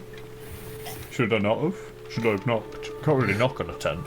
I mean, you don't normally enter people's tents without being invited. Oh yeah, I was invited. A gentleman told me that there were samples in this tent. Are you? She holds out a hand to help you up. Oh. I will try not to drag them down and mainly put the weight on the floor and me. Yeah. You don't see her like. She doesn't seem to be like incredibly strong or anything, but she doesn't move as you pull yourself up on her. She doesn't move, and she sort of like just sort of guides you to turn around out of the tent. She goes, maybe if you just and she kind of like gently pushes you over the threshold of the tent. Maybe if you just like leave now. I think that's probably best for everybody. Oh, okay. Well, nice to meet you. Yeah, lovely to meet you too. As she like pulls the tent flap shut, you then give me another wisdom saving throw. Oh fucking hell! You're gonna love it. Cool. You see the tent completely sealed, like the tent flap is like a V shape, and as it shuts, it seals itself, so there's no flap left. What a strange tent. Did you get your samples there, Blue? That was intense. No, protein. See, inspiration. I guess we should go sign up for this thing. Sorry, my... Yeah, we've only got 5 minutes left. Oh. Oh no, you've got about half hour. Oh, we've got half an hour. You were a while in there, mate. Well, you know. That's what happens in tents. Yeah, well, I'll take your word for it, mate. One day you'll learn. Let's head to the registration tent. Yeah, cool. Let's do that. You don't see a sort of registration tent. No. There's nothing that's signposted anyway. There are the kiosks. That you could like go and have a look at those. But we're going to cut to Z and Kaya, as you guys have done that for half hour. Yeah, Kaya, Z, what are you doing? As we're walking over, I'm going to say to Z that they were dressed quite smart, so I'm not entirely sure what we're going to be walking into, but I'd say just follow my lead, but I don't really know. But we may have to sort of blag our way in. Leave that. That's fine. I'll be right. Just right behind you. Okay. I hope the boys are doing okay. I'm sure they'll be fine. Yeah. They would. You approach the white tent. And I would definitely, I'll stand straighter and, put my shoulders back and sort of walk as if with sort of a bit more elegant purpose that I have been. As you sort of approach the white tent, there's on this tent there is a porch to it, and as you sort of approach there, you can just see inside. It is like a almost looks like a tavern from the inside. It's sort of carpeted. There are tables and chairs out. There's a bard playing a lute in the corner. You can see various plants in there, potted house plants, and you can just make out the end of a bar as a very rotund man, big belly, wearing a waistcoat, steps out in front of you, almost collides with you. Sorry. You coming in here? Yes, that's quite all right. Yes, we are. Are you combatants? No, we're the. We're thinking about entering, but we haven't made up our mind yet. Well, No, if you I think my two of my employees are in fact combatants, and I'm really looking for somewhere that, bit of an upper echelon to sit and have a look. I wouldn't feel it'd be a problem to mingle with the rest of the combatants. Unfortunately, miss, this is only for combatants. People have private tents, and he points at the direction of the three colourful tents. He says, "We'll have private tents if you so wish to mingle with other combatants." I don't want to go into a private tent. I would like to come in here, please. But unfortunately, this is just for combatants. I would like to speak to your manager. Give me a persuasion check. I love this. Yeah, she's going to be a Karen. Persuasion. I have a +6 on persuasion, so that's a 21. 21. Oh no, that's cool. You guys can still hear me? Yeah. Cool. I thought my internet was crapping out then. No, mine popped out a little bit, but that might be mine. You want to speak to the manager who... Well, I'm Ted Everhard. This is my tent. I am the manager here. This is my tent. This is only for combatants. Teddy, are you competing? No, but I am the organizer of this event. Oh, you're the organizer. Oh, fantastic. I've been meaning to speak to you. Well, yes, what can I do for you? Well, you say that this is just for combatants, but I really do think you're missing a trick, you know. I've travelled a very long way to be here, and myself and my travelling companion are very, very interested in coming into your tent. You know, we really want to be spending time with our combatants to make sure that they're getting the best of the best. You know, it really is very, very important. And to be honest with you, I can definitely make it worth your while. Well, that might be the case. Where are your combatants? Are they in here already? No, they went off to find. I think they were trying to find some food. They were quite hungry. You know how it is with the hired help. Well,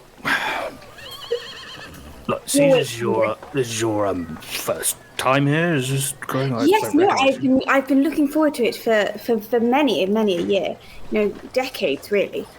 Okay, well, if you round up your combatants, I'll make an exception this one time. If you can get them to come here and we can register them and get them set up, you can certainly come in here for a quick drink, because it's against the rules, but I can bend them.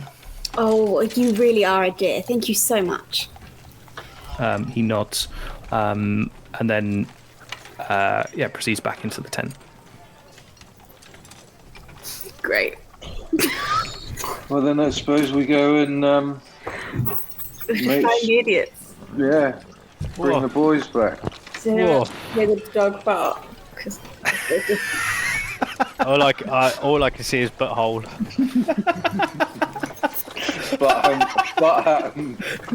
Butthole and balls.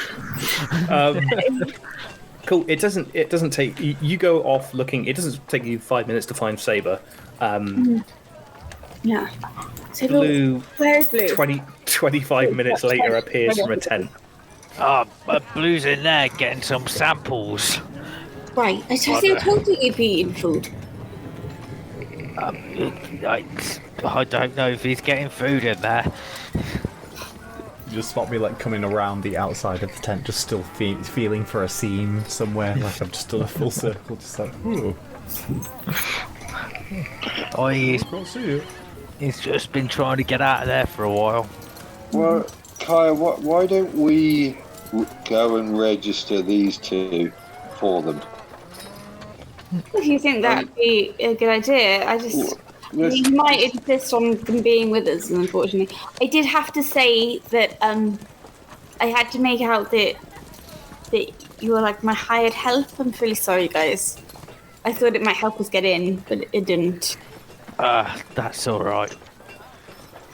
To be fair, didn't find any samples. You didn't, so you're still hungry? I could eat. Right. Well, I'm hoping that there's a big tent over there, and I think they might have something to eat for you. Oh, that will, yeah. That will be nice if we're just gonna, fill up before the fight. Actually, shall we do that? yeah. Shouldn't fight on an empty stomach. Well, why don't you have some of these berries? How many? How injured? I've had so many berries this morning. I'm not gonna lie. Well, Blue is I could do with about 3 berries. right. Well, I'll use I'll cast Goodberry once, and I will give Saber 3, and I'll give the other 7 to Blue, and I'll just shove them in his hand and be like, "Eat those up, all of them." Well, whilst they're doing this, could Z, with using her height, look above the crowd to make sure that there's no large, black cloaked people walking around? Of course you can. Give me a perception check. Come on, roll something good. Oh, natural 19 for a 21. You look around. You see. You just see like what I've described before, the juggler and a couple of other people. You see there's a couple of traders around, but they're just selling meats and like food goods. You don't see anyone like trading as it like wares. You spot somebody in a black cloak that's being accosted by 2 guards. They don't look particularly large. It's just the black cloak that's kind of you spot. And you see them like being searched by the guards, and they don't. You watch it for a few moments and see that they don't get like find anything that of interest to the guards, and they're sort of like the hoods. You catch the phrase "keep the hood down," and there'll be no more trouble. And they proceed to keep the hood down and continue walking on into the arena. You don't see anybody like. Anybody else that seems to be like the description that you've been given. Excellent. Okay. Thank you. Cool. You guys head towards the registration tent. Nobody stops you as you walk in. You see Ted, this large gentleman. He's got like a weird head of hair for like a man of his age. He seems to be like late 50s maybe. He's got creases in his face and things. He's got like a long sort of like weird bob cut thing going on. And he's wearing like a red shirt, big waistcoat, and then like black trousers, but his belly, he's had to like only do up the first 2 buttons on the waistcoat because his belly sticks out so much that he can't do the others 2 up. He seems to be chatting to just double check because I'm an idiot and didn't bring up the page. 2 seconds.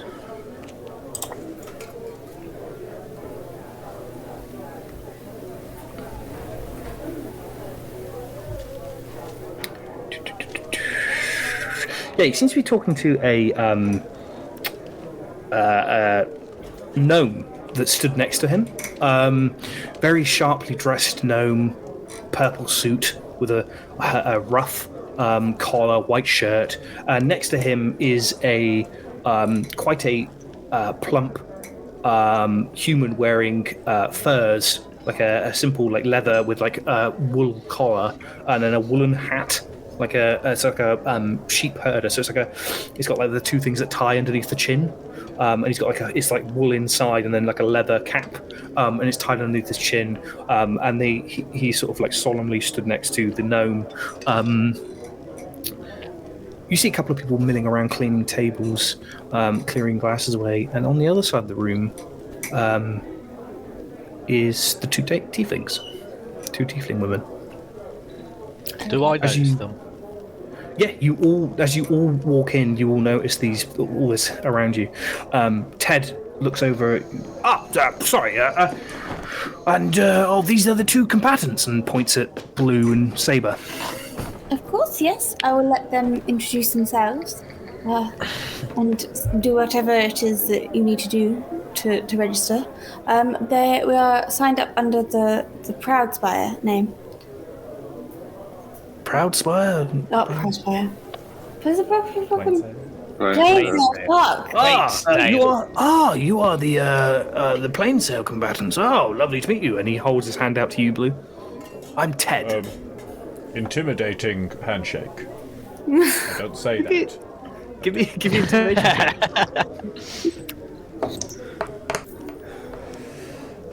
14. Okay, strong grip there. And you are, and holds his hand out to you, Saber. Saber, do you know anything about those tieflings? Oh, Tafnia and Thee? You know them? Oh, I might have seen one of them around in town. Part of the Low family? No, not much more. They don't really speak.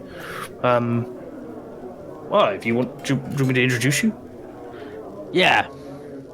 Oh, well, we'll do that. Let's get you registered first, because we are ticking on time here. Go and see the wizard at the corner there, and you see like a hooded guy with a bunch of papers in front of him. Yeah, just go and you and Blue go and see him. He'll register you up, get your ring size, and we'll sort you out for the fight. And then I'll introduce you to these two.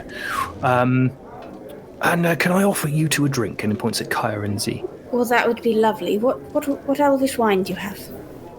There's a fine selection. Barkeep, and clicks his fingers, and someone rushes over and begins to give you a sample of the wine. Sample? You must tell me, how did you come to start this magnificent? This is it's been going on for years. I just happen to be the successor in the run for it. I just help organise the events. Well, it's very good. You do an excellent job. Oh, thank you very much. We got this one here, and then we've got another one in Kilk in about a month's time, and then I think we're on to the capital. Oh, how fantastic. Yes, usually, of course, the capital is where I would prefer to be watching these sort of things, but needs must when one's travelling. And sometimes I think there's such a lovely thing to see something in the, out in the sticks, as it were. Wow, this is, it'd be funny to say that. This is where it all began, the Breeze. Really? This was the first stadium. Yeah, it just happened to be that we, the capital, but they obviously had a stadium built, but it was first developed here. Although it was a little bit of a blood sport back then, killing of what's on. We've changed it over time and addressed the issues. But now there is you can't die in there. It's impossible. Oh, well, that's so reassuring to know, Yeah. I can only find good help so rarely these days. We don't want to lose any. But no, please tell me everything. I'm fascinated. Cool. He gives you the history of the sort of 150-year-old sport in which these combatants fight. You also learn that it's not a knockout; it's a point system. So you get points for winning, you get points for winning, and you don't get any points for losing. So you get it's a point-based system, and at the end of the season, the winner is announced on points. And you learn that in the day of the fight, you can fight as many people as you want, but then the day is released, and then you go on to the next stadium, and and it goes round the. Just go. Sorry, not talking to you. Let's see how it is. Sorry. Don't want to talk to me. Fine. No. My girlfriend's just come and stolen some of my wine. So. Sacrilege. I know. 19 crimes. Did you say was that 19 crimes? It's a good drop. It's a great drop. I've discovered it today. We've had 2 bottles this evening, so it's been quite good. Yeah, so you find out that it's a long sport. It changed about 60 years ago from being a blood sport to now it's like more restricted. Any magic goes. You learn it's an powerful enchantment on a ring that stops people from dying. For in-game purposes, you learn that it doubles. So basically, whatever your max hit points is, you get that in temporary hit points. As soon as your temporary hit points drop, the ring shatters and the game is over. For you, it only works when both people are knocked out. It doesn't work if one person fails, the ring breaks, they are escorted out of the arena, and the rest of the fight happens. You're not sure if it's escorted or if it's taken out, but we know stuff like if a buff spell is cast on 2 people and the person that cast it is knocked out, would the buff still last for the person that is still up? No, it would be that be like fails. going down. It's essentially as if you went down in combat, yeah. Cool. And if that's for like game mechanics. So next quick question: if say I go down and Blue still manages to win that particular fight, do I get the next round, or am I out for the You remainder? get a new ring. Do I get? These are these are almost like respawned. So basically, these rings are for one round use. You don't take them with you. They used in this fight, and then they're destroyed or reused, and enchantments are given back to the rings. And we worked under teams, right? So if It's not a person.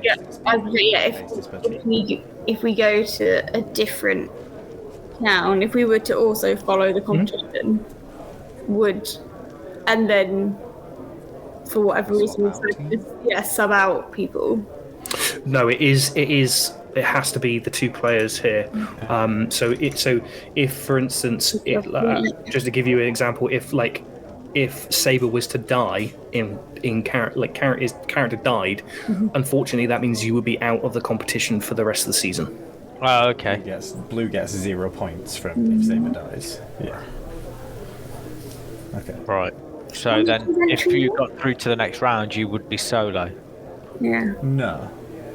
Well, if you die, then I. Oh yeah, no. If Saber keeled over to if Saber keeled over tomorrow and died in game, it means Blue forfeits the rest of the tournament. Oh right, okay. Have to make a new team, but I imagine if it's already started, can't just join in midway. No, anyone can join in at any time. It's because it's a number of fights. It doesn't matter.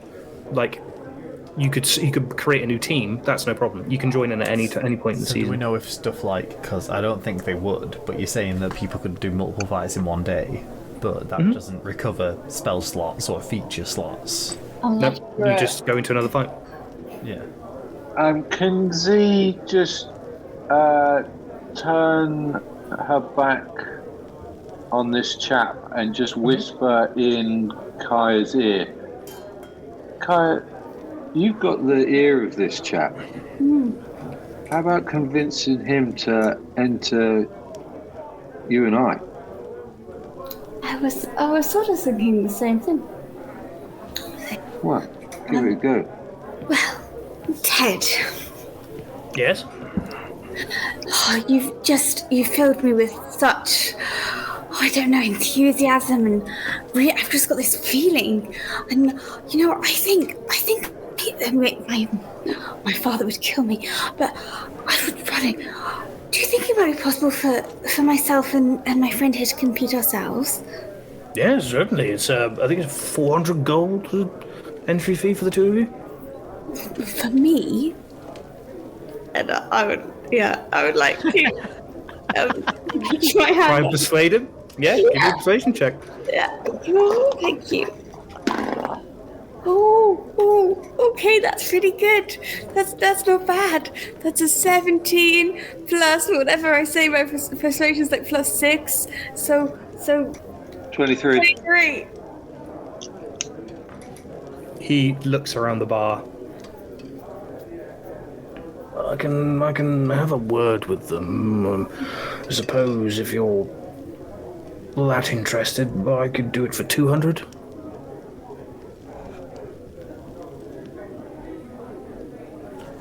Call it 1, and I'll give you an amazing bottle of wine later. Perhaps we could share it together. Give me another persuasion check. That's not as good. That's a 16. As you say, my wife would kill me. No, I can't do that. Look, 200 and I can get you in on the slide, but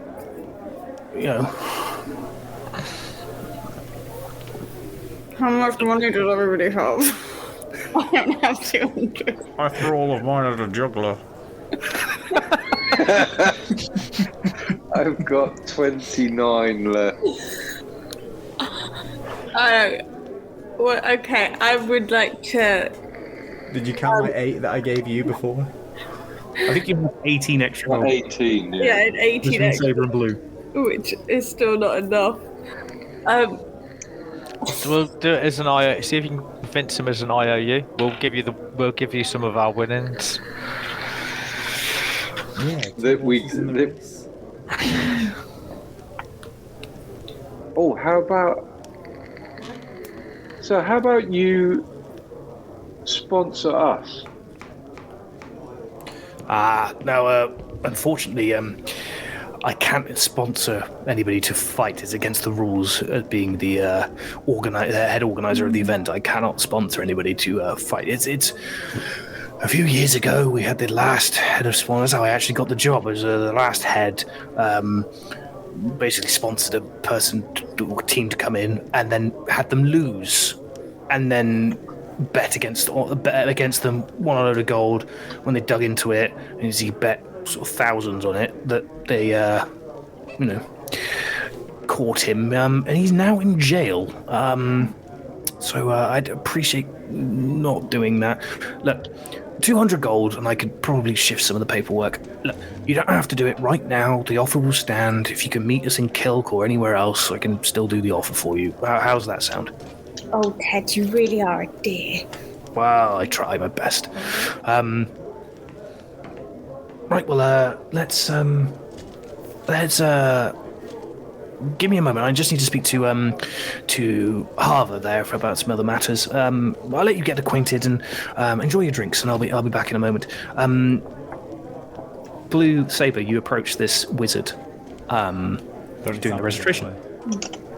You can swipe a mug of ale off some bloke that's carrying around on a tray.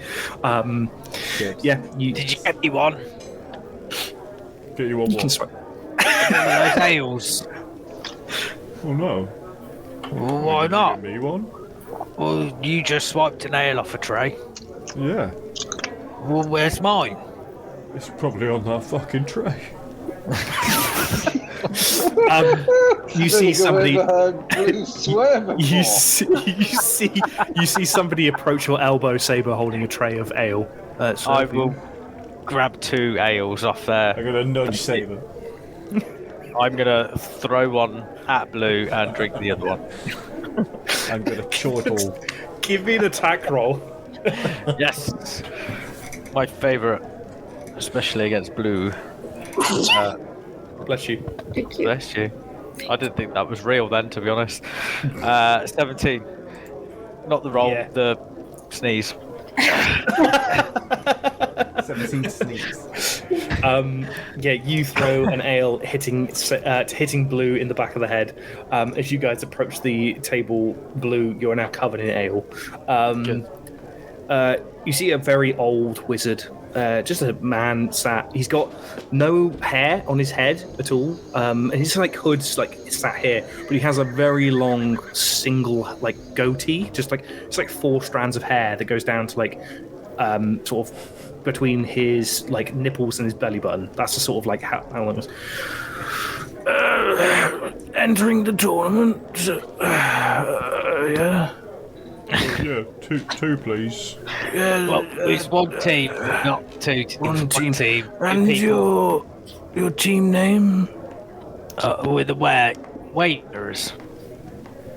The what? Sorry. The Warewayers, or the Wayfarers. The wayfarers. The Wayfarers. Oh, I believe you're being sponsored by Arlo Plainsale. Yes. You believe correctly. Okay. Okay. So your next of kin. Well, they're over there at the minute. Okay. And their names. Oh, Kaya and Z. Cool. He writes that down on a piece of parchment. There's a load of written word, and then there's pieces of blank spaces. He begins to fill them in. And you know the rules. Yeah, kill the other guys. If we could get a refresher, that I wouldn't mind. Okay, so casting any spells of any magical form is fine. For instance, power word kill, blah de blah de blah. Oh wow. You will not actually hurt the opponent. It will just take away from the enchantment that are on these rings. And he pushes a box of rings towards you. These are enchanted to work only in the magical arena. Basically, I want to see while he's distracted and filling in. Can I sleight a hand and get a couple of extra rings? Cool. Give me a sleight of hand check. You're distracted. He's literally just pushed the box towards us. Yeah, but then he's gone back to his paperwork, and I've rolled a 19. 19, cool. You swipe 2 silver rings. Perfect. So the rings are enchanted, so when you enter the arena, they protect you from any magical spells, enchantments, attacks of any kind. They all depend on your life force, and when the ring feels like it's your life force has been expended, it will shatter and causing you to teleport out of the arena. If in the instance of anyone actually dying in the event, all your belongings and any money that you would have won from winning the fight will go to your next of kin. It's not happened in 60 years, I would like to say. Anything goes. 4 wizards will patrol the outside of the arena. If you wish to retire from the event, all you do is get their attention. They will get you out of the arena. And that's about it. Any questions?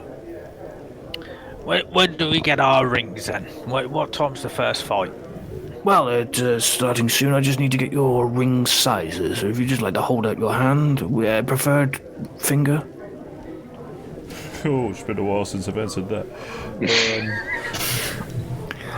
I thought you were going to drop your trousers again. Oh no, that's not a ring. Look at that. You see the wizard chuckle slightly, takes out a large wooden ring and pops it on your thumb, Blue. Oh, yeah. Okay.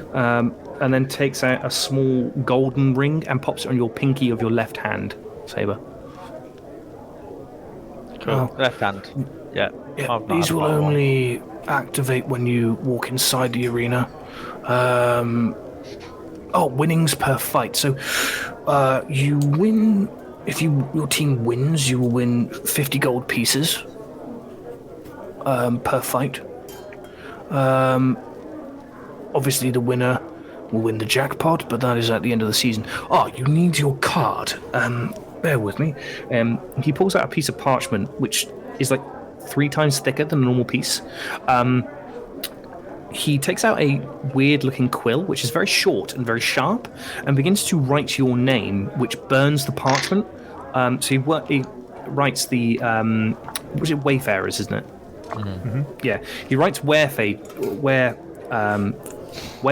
in the title box, and you see there is loads of little boxes underneath it, like a stamp card, like a Costa card or whatever, like that sort of thing, punch card. And he passes it to you.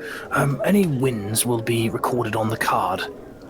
After your fight, we will stamp them with a. And he holds out his hand, and you see he's wearing a ring with a like a weird seal on it. I will punch a hole in the card for you, and then that'll class as your win.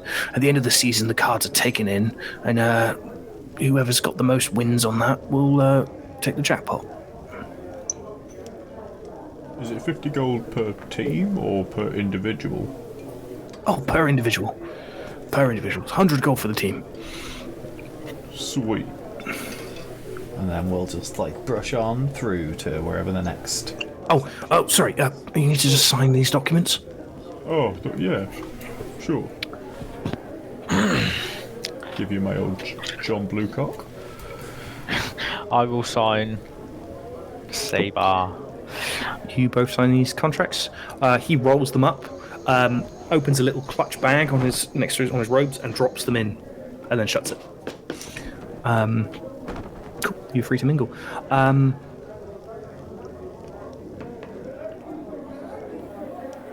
You see Ted step forward after having a quick conversation with this gnome again.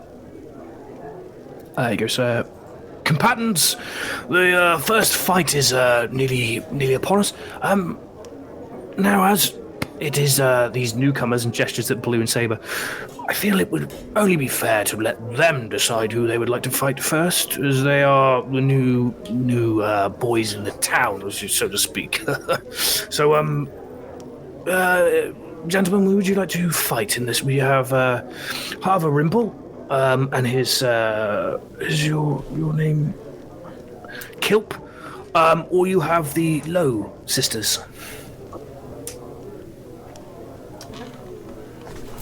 Team huddle. Team What do huddle. you think? Whoa, I quite like. I heard that Harvard's name on the way over here, so he must be quite good. And I've been meaning to have a chat with that tiefling since the marketplace. Oh, so you think the tiefling? Yeah, I think that's a good start. Here, I've got this for you as well, and I will give him one of the rings. And I'll slip the second ring onto my middle ring finger on my left hand as well, next to the other ring. See if that works. Does this ring fit my hand? No, it doesn't. Tuck it close to my heart. Whoa, hopefully that does something. I'm not sure if that's going to work, but yeah, the tieflings are the one I fancy. Yeah, well, just before we go in, just let me know, and I'll cast, got Long Strider today, so I can give us both an extra bit of speed. So, I just want to make sure that before we go in, we've got our strats down. Is there anything that you think we could do too? Yeah, so I'm going to obviously cast Shield of Faith on you, so that you're a bit more difficult to hit. And Like that. We're having this entire conversation whilst this guy's just asked us this one simple question, by the way. yeah, I'm well aware. yeah.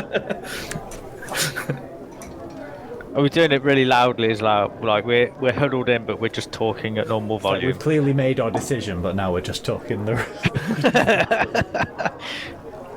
I don't really have a lot else. I have a lot of stuff that can hurt them. Right, no, that's Have you made a decision, boys? What's your name again? Ted. Hello, Ted. Good for you. The tieflings. You want to fight the Low Sisters? Yes. Amazing. Right, well, since we have our first fight on our hands, combatants, if you'd just like to make your way to the arena, Kaya, Z, and Harva, and Kil, please feel free to join me in the in my booth if you like. There'll be plenty of drinks there and food. You'll be my guests. Thank you, Ted. That's very kind of you. Perfect. And you won't pay an entry fee. Right, let's all make a move then, and you guys begin to proceed out to the arena. Give these like Low Sisters a dirty look and crack on knuckles. Give me an intimidation check, Blue. Fuck yeah. Do it. Nope, not a good one. 13. 13. You see the smaller of the sisters gives you like a wide-eyed look, and then looks at her sister, who's is just smirking at you. Doesn't seem to be sort of worried. Match her smirk. You guys are led to an arena. I'll just put you guys here. I will do this tomorrow, like next session. I'm not going to do this tonight, but just so I've got everybody in the right place. You guys are led out into the arena to a smattering of applause as the rest of Kaya and Z. You are led up into through the archway and up into the stands. You see the stands are fairly well packed for a small town. You're sort of talking like 3/4 full, as people like clap and applaud as you guys step into the arena. You're led to a box, like a booth. It's like it's not any. It's like comfier seats, but it's been walled off at the side, so no one can look in, unless they like stood up and really leaned over into the booth. You're sat sort of here, right above this small stream that runs right through the arena. And for the view inside, you can see that there are two large trees in the corners, a wooden bridge crossing the stream, and then a variety of crates, which all provide you half cover. Just make you aware of that. The sisters go on the opposite side. You see a couple of hooded wizards, the ones like similar robes to the ones that are wearing inside the tent, approach you, check your ring on your finger. Saber, you're wearing 2 rings. Oh, this one's just for decoration. I don't think that is decoration. I believe you have accidentally acquired 2 of our rings. That stupid wizard in there. Oh, did he give you 2? He might have, yeah. Oh, well, can I take that one? Sure. Cool. Takes your ring off your finger. Pops into a pocket. Yes, well, I seem... just check. And he Eldritch blasts you, Saber, which hits you, and just ripples around your body. Yes, everything is working order, and then he takes your hand and touches your ring, restoring it. If you 2 want to give yourself your max hit points in temporary. Oh, Did you panic then? Because I shit myself. Yeah.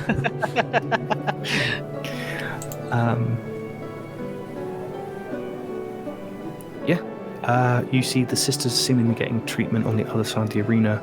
Similar sort of things happening. As you hear somebody's voice echoing through the stands.